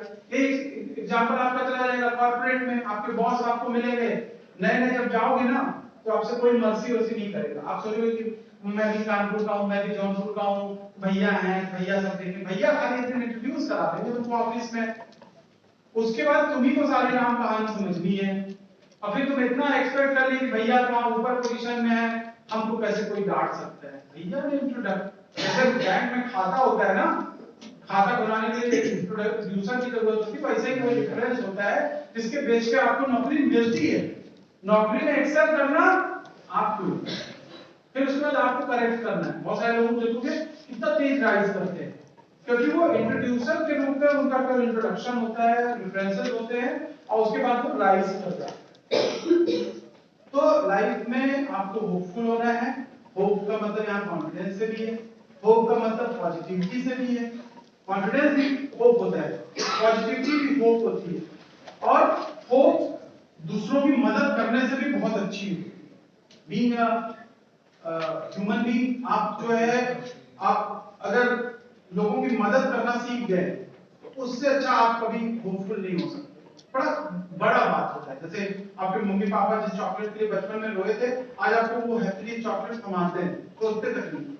आप देखते होगे उनको कि वो जो उनका फेवरेट चीज है वो अपने बच्चों को देने में उनको 1 मिनट देरी नहीं लगती। जब हम बच्चे होते हैं तब हमको वो बहुत ही लगता है कि ये कैसे संभव। मैं भी सोचता था बचपन में कि यार कैसे लोग शेयर कर लेते हैं, इतना कठिन काम कैसे हो जाता है लोगों से। वो बड़प्पन से आता है। जब हम बड़े होते हैं तब हमें रियलाइज होता है कि शेयरिंग में कितना मजा आता है, चीजों को साझा करते हैं। तो बहुत सारे एलिमेंट्स हैं। होप के कॉन्फिडेंस है, होप में मदद है, होप में इंसानियत है, वो हर चीज होप में छुपी हुई है। जब आप नफरत रखोगे तो होपफुल नहीं हो सकते। उसको मारना है, उसको बदला लेना, उसको बताना है, उसको जताना है, ये सब नेगेटिव है। ये कभी आपको होपफुल नहीं बनाएगा। आप नहीं कर पाए फिर आप पूरी तरह से सोचोगे कि यार कोई नफरत का वो इधर होता है। और जो जैसे दो लोग कभी अब का ही पेश उठाते हैं, दो लोग आपस में इतने अच्छी बॉन्डिंग रही होगी तभी तो वो साथ में रहते थे, लिविंग में रहते थे, एक हस्बैंड वाइफ की तरह रहते थे। लेकिन उन्होंने लाइफ के उस एलिमेंट को नहीं देखा जिसमें कुछ खट्टी चीजें भी, यानी कि हमारी एक्सपेक्टेशन जो सामने वाले से, हमारे पार्टनर से है, वो उसको पूरा नहीं कर पा रहा है, तो वो सपने में है ना, वो इमेजिनेशन में है। हमें ऐसा लगता है कि वो ऐसा होगा, नहीं हुआ तो इसका मतलब ये थोड़ी कि हम किसी को मार देंगे, उसके इतने टुकड़े कर देंगे, या उस लड़की ने भी किस सिचुएशन में क्या बातें कही होगी, दोनों चीजें वहां पे कंसिडरेबल है। और ये चीज लाइफ में आप अपने माँ बाप को देखिए, क्या वो जोड़े के रूप में इतने परफेक्ट है जितना जोड़ा परफेक्ट आप पिक्चर में देखते हो आजकल फेसबुक पे, दोनों हीरो हीरोइन लग रहे होते हैं ना। आजकल इतनी अच्छी अच्छी फोटो आती है, आप सोचते हो कि कितना अच्छा लग रहा है, कितनी सुंदर लग रहा है। लेकिन वो सुंदरता किसी काम की नहीं होती है जिस दिन आप उसमें वो बिहेवियर को नहीं रख पाते। आपको आश्चर्य होता है कि अरे श्रद्धा इतनी अच्छी थी, आपका भी गुड लुकिंग था, सब कुछ था, लेकिन उनके अंदर वो भावनाएं नहीं थी जो होनी चाहिए। उससे अच्छे तो वो कपल है जो बदसूरत हैं लेकिन दे कैरी देयर मैरिजेस। अपनी शादी में क्या होता है कि लाइफ में आपको सहन करना आना चाहिए, आपके चाहते हो कि लोग आपको सहन करें, ये गलत है ना। आप सहन करना नहीं सीखना, आप चाहते हो कि सब कोई आपको सहन करे, जैसा हूं वैसा हूं, तो आपको भी आगे को भी तो सहन करना पड़ेगा, वो जैसा है वैसा है। तो उस लेवल पे जाके चीजें सोचेंगे, समझेंगे, देन यू विल रियलाइज कि वो कितना इंपॉर्टेंट चीज है लाइफ में। मेरा मानना है कि जो कोविड आया और कोविड में जो इतने सारे लोग सरवाइव किए, आप भी सरवाइव किए, मैं भी सरवाइव किया, बिकॉज ऑफ होप। कौन लोग मरे कोविड में, आप जाके निकालिएगा। मेरा भी अपना खुद का एक रिसर्च है कि जो भाग गया अस्पताल की तरफ, डॉक्टर साहब बचा लीजिए मुझे, तो मरना ही नहीं चाहता। अरे मरना नहीं चाहते, थोड़ा सा नॉर्मल तो रह सकते हो आप। थोड़ा सा छींक आया, थोड़ा सा खांसी आया, आपको लगा कि ये कोविड, और आपने कितने लोग सुसाइड कर लिया हॉस्पिटल में, आपने देखा हो। तो कौन लोग थे? होप नहीं थी उनके पास, उनके पास आशा ही नहीं थी।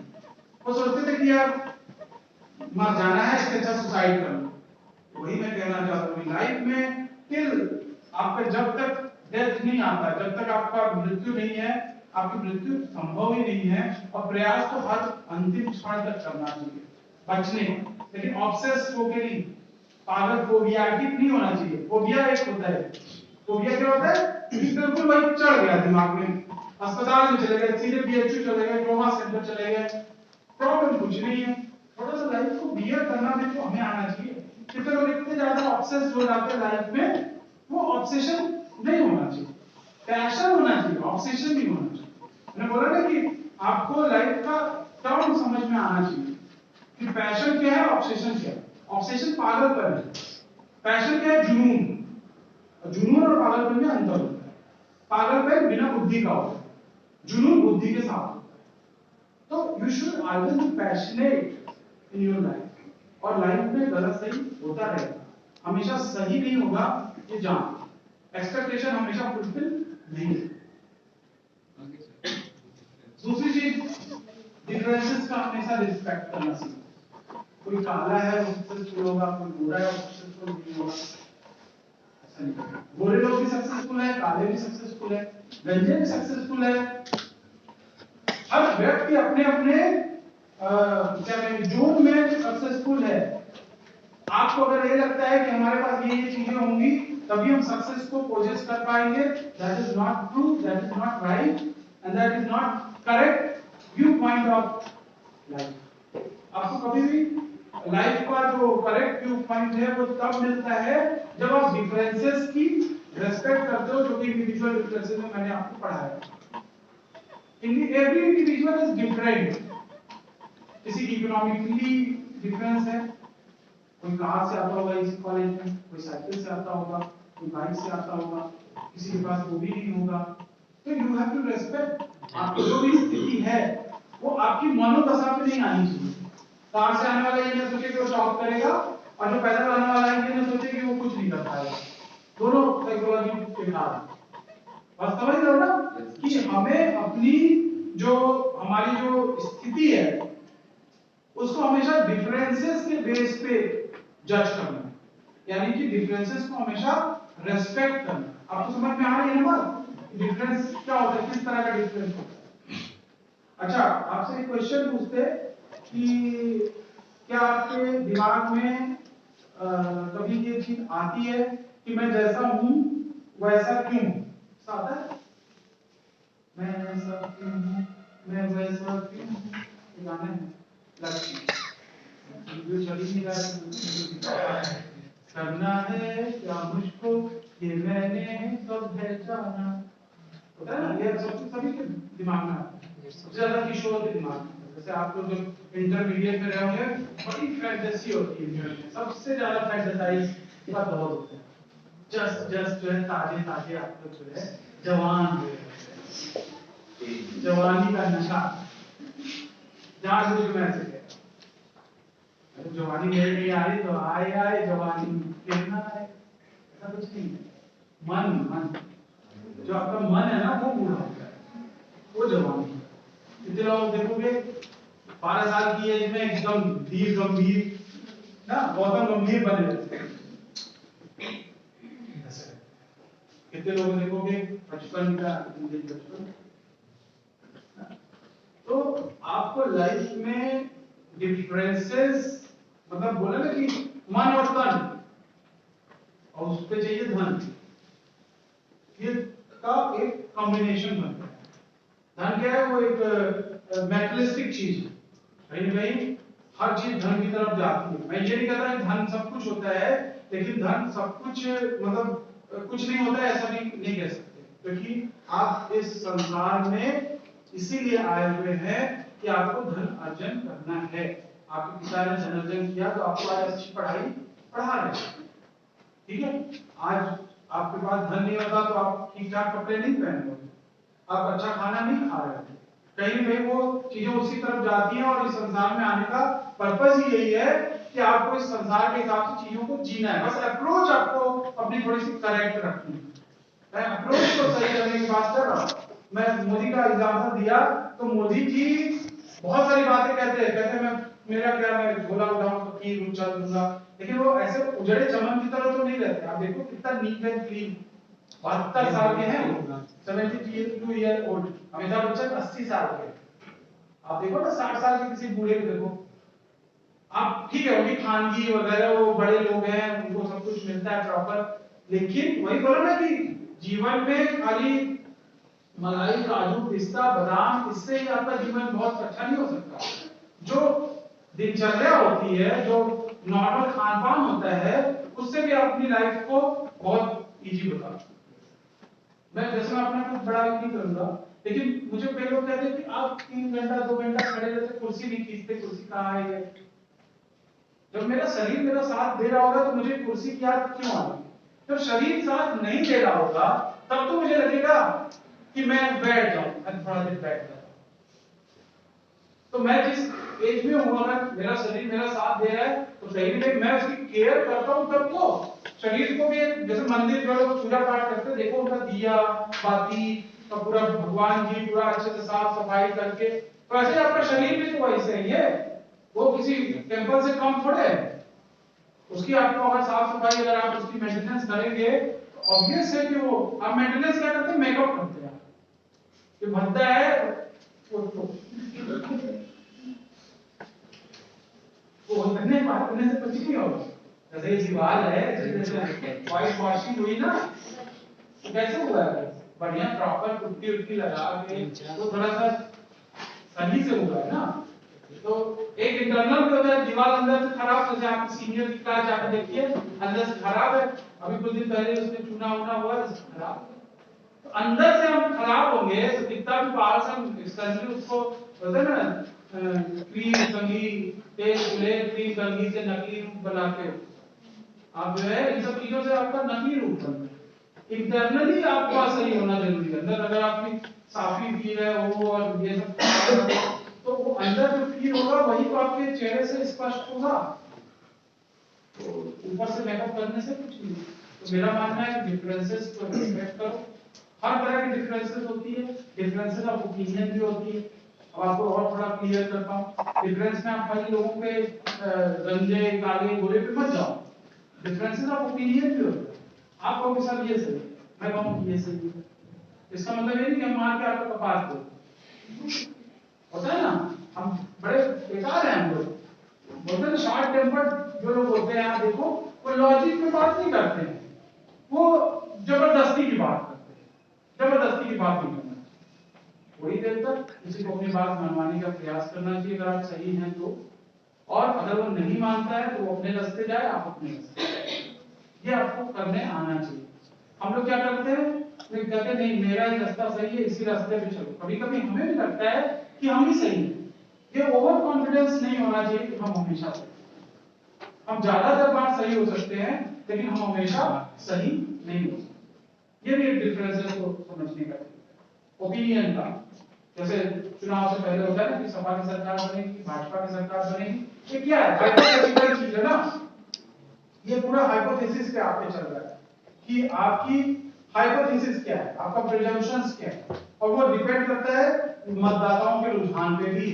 कौन मतदाता जो आजकल लालची मतदाता है, दिल्ली पूरी सरकार बिजली फ्री में मिलती है, बना दो, उनको लगता है कि फ्री बिजली मिल रही ना, कन्या विद्याधन हो गया, या बेरोजगारी भत्ता हो गया, या फ्री अन्न हो गया, ये क्या लॉजिक पे आधारित है? नहीं। कहीं देखो जरूरत भी होती है लोगों की, और कहीं कहीं जो है लोग लालची भी होते हैं, और लालच मनुष्य का एक स्वाभाविक गुण है। लालची नहीं होंगे तो बेकार है, तो हम इंसान ही नहीं। लालच होना ही होना चाहिए, आपको लालच के लिए एनकरेज कर रहे हैं, लेकिन मेरा मानना है कि इमोशनली अगर हमें लालच नहीं होगा तो फिर होप नहीं होगी। लालच होता है तो होप होती है। लालच का मतलब क्या होता है, टेम्पटेशन ना। बच्चे को होता है लालच चॉकलेट का, आप देखो बच्चे के फेवरेट चॉकलेट दे दो, उसके बाद कोई काम को ढूंढता अच्छे से करता है। तो ऐसे आपके भी लाइफ का है, आप किसी चीज के लिए प्रयास कर रहे हो, चीज आपको मिले तो लाइफ को और आगे आप ले जाते हो, लेकिन प्रयास करे नहीं मिला तो ऐसा मतलब ये नहीं कि वहीं पे लाइफ खत्म हो गई। मैंने बोला तो कि लाइफ में इतने अप एंड डाउन्स हैं, उन अप सिचुएशन में आपको बहुत ज्यादा खुश नहीं होना है, और डाउन सिचुएशन में बहुत ज्यादा लो नहीं फील करना है। यही इमोशनल है, यही इमोशंस को आपको कैलकुलेट करना है। थिंकिंग थॉटफुल होना बहुत जरूरी है। हमेशा होपफुल होने से काम नहीं चलेगा, हमेशा डिफरेंसेस को रेस्पेक्ट करने से काम नहीं चलेगा। हमें थिंकिंग मटेरियल बनना है, हम थिंकिंग मटेरियल नहीं बनते। हम क्या करते हैं, तुम सोचो मुझे बताओ, मैं फिर वही करूंगा, ऐसा जिम्मेदारी देते, डेलीगेट देते ना, सोचने का खुद काम नहीं करते। हम कहते हैं हम डब्बा है यार, तुम तो जान ही रहे हो, हमको तो आता नहीं है, ऐसा क्यों करना? अगर मैं गा रहा हूं तो आप भी गा सकते हैं। जैसे खाना किसी को सिखाना नहीं पड़ता ना, सब जानते हैं कि क्लास में पूछते हैं, फिर स्लाइवा बनता है, फिर खाते हैं, जो आपका फेवरेट फूड होता है उसका स्लाइवा सबसे ज्यादा बनता है। जो आप पसंद नहीं करते हैं तो आप इस तरह कहते हैं ना घोट रहे हैं, वो प्रक्रिया में नहीं जाता, फिर दांत से पूछना नहीं होता। दवा बहुत कम लोग होते हैं जो पूछ के खाते हैं, दवा ज्यादातर लोग घुटते हैं ना। तो दवा की तरह जिंदगी को आप देखोगे तो फिर अलग अप्रोच। तो तो मेरा मानना है कि थॉटफुल हो, आपका जो है आपको पता होना चाहिए कि what is right what is wrong, और टिल डेट मैंने बोला ना कि 20 साल की एज में आपको हर चीज का एक्सपीरियंस नहीं है। माँ बाप आप जिस दिन बनेंगे आपको पता चल जाएगा कि आपके माँ बाप आपको क्यों बोलते हैं। आप जिस दिन जो है नौकरी पा जाएंगे उस दिन पैसे की अहमियत सीख जाएंगे। अभी आपको लगता होगा 2000 दे कंट्रीब्यूशन कर करके बढ़िया पार्टी करते हैं, पार्टी अमोनाइट ना 2000 उसमें देने में बहुत आसान लगता है, लेकिन जब वही 2000 रुपए कमाने होते हैं तब समझ में आ जाता है कि यार 2000 रुपए तो बहुत बड़ा अमाउंट होता है। तो जब उस स्टेट ऑफ माइंड को आप खुद अपने से सीख लेते हो, या मैंने बोला थिंकिंग, मनुष्य क्या है, वो थिंकिंग मटेरियल है। मनुष्य जो है अगर वो थिंकिंग नहीं करता है, अगर वो सोचता नहीं है, तो वो कहीं ना कहीं जो है वो बेकार है। हमें इमोशनल होना है, लेकिन थॉटफुल इमोशनल होना है, इमोशनल फूल नहीं होना है। मैं आपको सेंसिटिव बना रहा हूं कि आप सेंसिटिव बनिए, संवेदनशील बनिए, लेकिन किसी ने आंसू बहा दिए तो आपने कहा यही सही है, कोई थोड़ा सा कड़ा रुख रख लिया तो आपने सोचा ये गलत है। ऐसा नहीं होना चाहिए। और आपको हमेशा अपनी पोजीशन, हर बार अपनी पोजीशन, मेरे साइड में आ जाओगे, आप यहाँ खड़े हो जाओगे, देन यू विल रियलाइज कितना कठिन काम है ना, कठिन काम। यहाँ से बोलना कंटिन्यूअस, कोई मटेरियल नहीं, कुछ नहीं, लेकिन मेरे लिए आज ये आसान काम है। लेकिन जब मैं स्टूडेंट टाइप में था तो मैं अपने टीचर को प्रेजेंटेशन नहीं देता क्योंकि वो बड़ा कठिन काम है मेरे लिए। क्यों? क्योंकि मैं नर्वस था, मैं हेजिटेंट था, मैं सोचता था यार, एम्बैरेस फील होता था कि यार कैसे खड़े होंगे यार, शिल्पी देखेंगे तो क्या, जो अपना जिसका जो क्रश होता है उस बहुत केयरफुल होगा उसके लिए, और कुछ नहीं होता। सच्चाई ये है कुछ नहीं होता। शिल्पी को बड़ी खुशी होती कि मैं वहां पे जो है प्रेजेंटेशन देता, चाहे जैसे देता, मेरे लोग मजाक भी उड़ाते। तो हमें यही चिंता सबसे ज्यादा सताती है, लोग मजाक उड़ाएंगे, लोग क्या करेंगे। मैं अपने बीबीए के बच्चों को जो पढ़ाता था 2008-9 में, तो मैं उनको एक पंच लाइन दिया, आपको भी वही पंच लाइन देना चाहता हूँ कि लोग हंसेंगे नहीं तो हम आगे बढ़ेंगे कैसे। लोगों को हंसना बहुत जरूरी है, खिल्ली उड़ाना बहुत जरूरी है। जो खिल्ली उड़ाने जो अपना मन नहीं बनाएगा वो कुछ नहीं कर पाएगा। इधर स्वाभाविक है, सब करते हैं। और बस देखो, मैं थोड़ा मजा लेता हूँ इस चीज का। तो जैसे एक इंसिडेंट बताता हूँ कि साइकोलॉजी से खेलना सीखो लोगों के लिए। जब आप सीख जाओगे ना तो कुछ नहीं चलेगा, आपको कुछ करना ही नहीं, किसी को टच ही नहीं करना है। चीजें अपने हिसाब से उस हिसाब से घटित होंगी जैसा आप चाहते हैं। एक इंसिडेंट है कि हम लोग एक क्रिकेट खेलते थे एक मैदान में, छोटे शहरों में, आप जानते हैं मैदान ज्यादा नहीं होते, आसपास में जो खुला स्थान होता है वहीं खेलते थे, 3-4 हम किसी से। अच्छा, पढ़ने वाले लड़के ऐसे भी लड़ाई झगड़ा चाहे नहीं कर पाते। मैं पढ़ने वाले लड़कों के साथ था तो मैं भी वैसा ही था, पढ़ने वाला नहीं था लेकिन पढ़ने वाले लड़कों के साथ।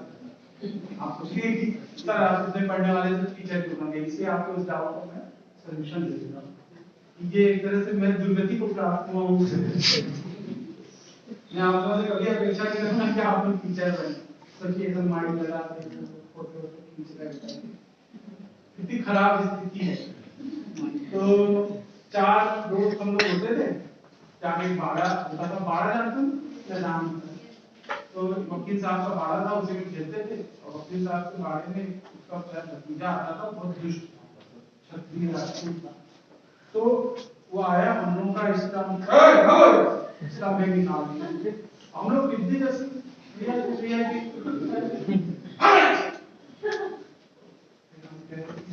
समझ में आया। मेरा दोस्त धनंजय राजेश मुझे नहीं समझ में आया ये चीज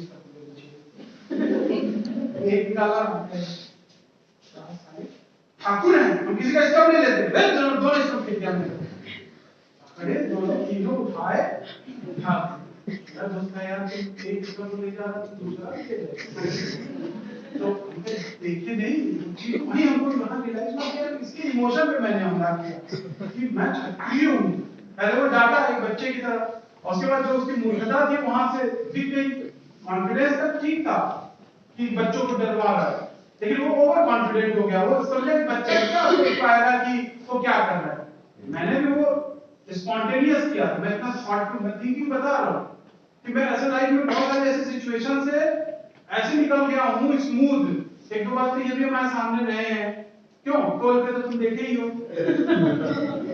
ठीक है, तो मैं झगड़ा लड़ाई नहीं करता, मैं अपने थॉट से सोचता हूँ कि इसको इसका सोल्यूशन निकाला जाए। तो यहाँ एक सिचुएशन ये थी, सिस्टम पे मैं मार कर लेता, 4 बच्चे भैया जी मारो मारो भैया जी को मारो, वो नहीं किया मैंने ऐसे ही एक सबूबा छोड़ा कि ये वाला एक्सपीरियंस देखो, और उसके अंदर वो वाला ईगो था, बड़े वाला ईगो, हम ठाकुर यार नहीं होगा। अल्टीमेटली हमारा स्टम तो हमें मिल गया ना, सॉल्यूशन हो गया हमारे प्रॉब्लम का। तो ये किस वजह से हुआ? क्योंकि हमने उसको डिफरेंट थिंकिंग से डील किया। आप जब जैसे मेरे कई दोस्त थे इंटर कॉलेज के बाहर, अभी वैसे दौर है कि नहीं है पता नहीं, देखो कि बैर वाले, इमली वाले और ये सब लगा के रखते हैं छोटे छोटे, जो अट्रैक्ट करते हैं काफी मूवी वाले। तो मैं जहाँ रहता था, हाँ, तो मेरे इंटर कॉलेज के बगल में एक था, तो वहाँ 2-3 गुड़िया लोग बेचता था, छोटी छोटी आमदनी वाले लोग होते हैं थाली वाले में बैर सजा के। तो मैं अपने दोस्तों सबसे आगे इसलिए रहता था, मैं उठा के खा लेता था, उसके बाद दूसरा वो भी वही ट्राई करता था, दहजरा की नाती और क्या क्या तो हमारे दोस्त कहते तुम बहुत बेकार आदमी, तुमको गिराट नहीं पड़ती। तो मैंने उसको इनिशिएट किया, जब तक वो सोचता था कि ये हुआ क्या, तब तक तो मैं निकल जाता था। अगला मेरा दोस्त सोचता था इसने किया तो मैं भी करूंगा, वो फॉलो करके फंसा। उसको कोई नया तरीका इजाद करना था उसको। मैंने बताया कि लाइफ में जिसकी शरारत नहीं है तो फिर उसकी लाइफ ही नहीं है, बचपना नहीं है वो लाइफ ही नहीं। लेकिन बचपना हर जगह नहीं चलता, ये सब मैंने किया तो बड़े लाइट मोमेंट थे। ऐसे लाइफ में कई मोमेंट आए जो बहुत सीरियस थे, वहां पे मैंने उसको सिंसियरली हैंडल किया। जब इंटर का या हाई स्कूल का पेपर आया फाइनल वाला, तो हवा टाइट हो गई हमारी। उस समय हमको लगा कि यार मैं मैथ में आता हूँ, सोशल साइंस, वहां पे लापरवाही नहीं चलेगी। वहां पे अगर आप लापरवाही करेंगे फिर आपका अप्रोच बेकार होगा। थिंकिंग, मैं थिंकिंग समझा रहा हूँ कि मैं अपनी लाइफ को कंपोज करता हुआ चल रहा। आज मैं जब ये बातें सोचता हूँ तो मैं सोचा कि नहीं, परीक्षा के प्रति मैं कभी लापरवाह नहीं रहा, मैं पढ़ाई के प्रति कभी लापरवाह नहीं रहा। मैं ये सब शरारतें मैंने की, लेकिन बहुत ही लाइट थी, बहुत ही इतने लाइट शरारतें भी नहीं करेंगे तो फिर आप बेकार हैं। कृष्ण को माखन चोर कहा जाता है, तो क्या वो चोर थे? तो लाइफ इज फुल ऑफ, क्या कहेंगे, आप शरारत नहीं करोगे, आप नटोरियस नहीं होगे तो कैसे काम। लेकिन नटोरियस कहाँ होना है वो चीज समझनी पड़ेगी। आज मैं सीनियर पर्सन हूँ आप लोगों के बीच में, तो मैं वो हरकत नहीं कर सकता हूँ जो आप आपस में करोगे। बात समझ रहे हैं ना? यानी कि आप हमें एक्सपेक्ट करते हो sir should be sincere enough to deal with this situation. आपसे भी आपका जो छोटा होगा, भतीजा होगा, भतीजी होगी, तो आपको बड़ा मान के ही आपसे एडवाइस लेता है, उस समय आप उसको बचपना नहीं सिखा सकते। और समझ रहे हो? तो थिंकिंग, थॉटफुल, मेरा मानना है कि हर चीज जुड़ी हुई है। होप को जोड़ो डिफरेंस से, डिफरेंस को जोड़ो थिंकिंग से, और अगला जो है आपका शर्मिंदा, ये सबसे ज्यादा इंपॉर्टेंट टूल है। गिल्टी, आपको शर्मिंदा करना आना चाहिए, शर्मिंदा होना नहीं आना चाहिए। अब शर्मिंदा आप कैसे करेंगे? जैसे वो फिल्म में ही वो सीन है कि एक क्लर्क है, एक बूढ़े आदमी से उसको पेंशन बनाने के लिए पैसा ड्राइव की डिमांड करता है। तो वो कैसे करता है? वो कहता है ये पेन लो, ये 100 रुपए की, ये जैकेट लो, ये 500 रुपए का, ये शर्ट लो, बुड्ढे लो। मतलब वो उसके बाद पैंट भी उतारने वाला। आप समझे इस बात को? यहाँ पे बच्चे वाला स्ट्रेटजी है पूरी तरह से। जैसे बच्चा करता है, बच्चा जमीन पे लौटता है तो माँ बाप जानते हो अपना शरीर नुकसान कर रहा है, लेकिन उसका दवा दर्पण कौन कराएगा? माँ बाप ही करवाएंगे। तो वो वाली स्ट्रेटजी को अपने लाइफ में आपको लाना है, यानी कि सामने को वाले को आपको उस स्टेट ऑफ माइंड पे ले जाना है कि वो सोचने पे विवश हो जाए कि वो गलत कर रहा है आपके साथ। आप क्या करते हो? शर्मिंदा हो जाते हो। शर्मिंदा होना नहीं है, स्ट्रेटजी मैं आपको बता रहा हूं हर चीज। होप को आपको ओवर कॉन्फिडेंस से नहीं बदलना है, ये भी दिक्कत है। मैं आपको होप की तरफ ला रहा हूं। डिफरेंसेस को आपको ऐसा नहीं कि तुम काले हो, तुम गंजे हो, तुम ये हो, तुम वो, ये करने के लिए नहीं बता रहा। मैं ये कह रहा हूं कि हाँ तुम्हारी ये राय हो सकती है, मेरी राय ये है, ठीक है, तुम मेरी राय से इत्तेफाक नहीं रखते, ठीक है, मैं अपने रास्ते में अपने रास्ते। अपने दोस्त को आप क्या करते हो, फोर्स करते हो, सिगरेट पीने बहुत लाइफ कूल हो गया। तो क्या है, वो सिगरेट पी के उसको मजा आता है, आपको मुझे नहीं सिगरेट, पीयर प्रेशर होता है। गलत चीज की तरफ इंक्लाइनेशन बहुत इजी होता है। कोई भी लाइफ में गलत चीज करने जाओगे तो वो बहुत आसान लगेगा, सही करने जाओगे तो कठिन लगेगा। एक बार मैं एक होटल से अपने दोस्त के साथ चम्मच चुरा लाया, उस होटल का सबसे आसान था, ठीक है। अब लेकिन एथिकल तौर से हम लोग इस मंदिर में पड़े हुए हैं, तो अब घर आके फिर हम सोचते हैं कि घर में इतना चम्मच है, थाली है, तो चम्मच लाए तो अब या तो चम्मच को फेंक दे, पास रखा तो हो गया, ठीक है। नहीं यार, उसने चम्मच लाया होगा, कुछ पैसे के होटल के चम्मच बड़े बड़े अच्छा रेस्टोरेंट था, बस ले आए थे फन के लिए, लेकिन सोच में पड़ गए। तो अब मेरा जो दोस्त था मुझे वो कहा कि यार मतलब चोरी कर रहे हैं, ये कोई अच्छी चीज है, लेकिन ठीक है, यहाँ पे लोग सोचना शुरू किया एटलीस्ट। वही मैं सोचता हूँ कि ये सब लाइफ के जो मोमेंट आए,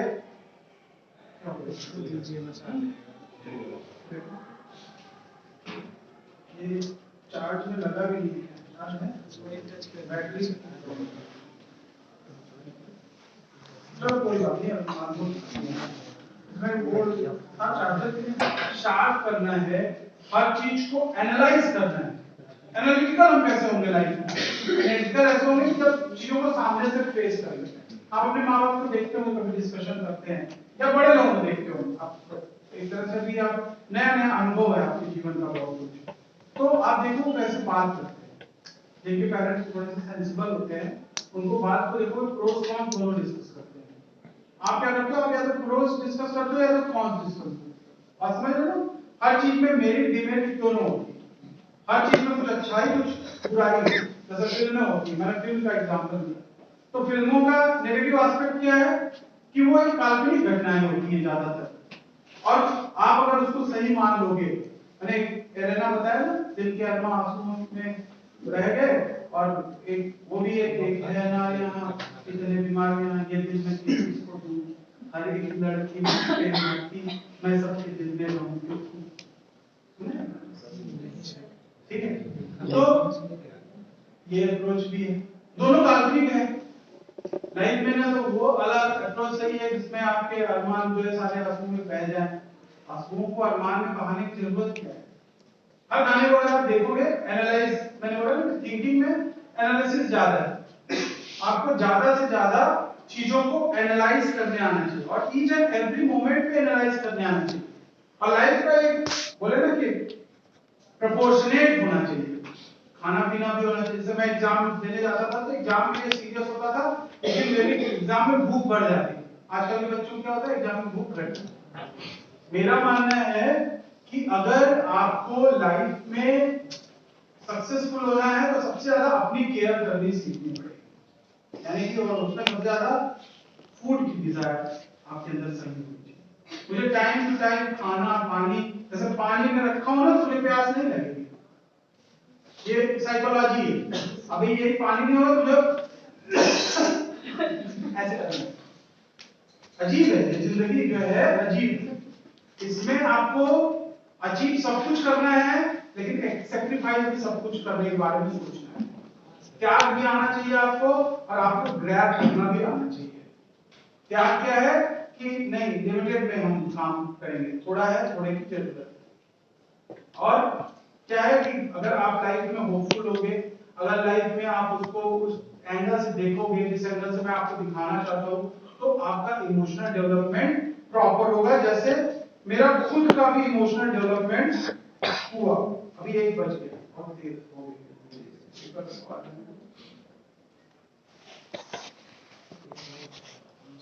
तो 1 by 1 क्वेश्चन से शुरू करते हैं। क्वेश्चन बताओ, what is your opinion about this particular workshop?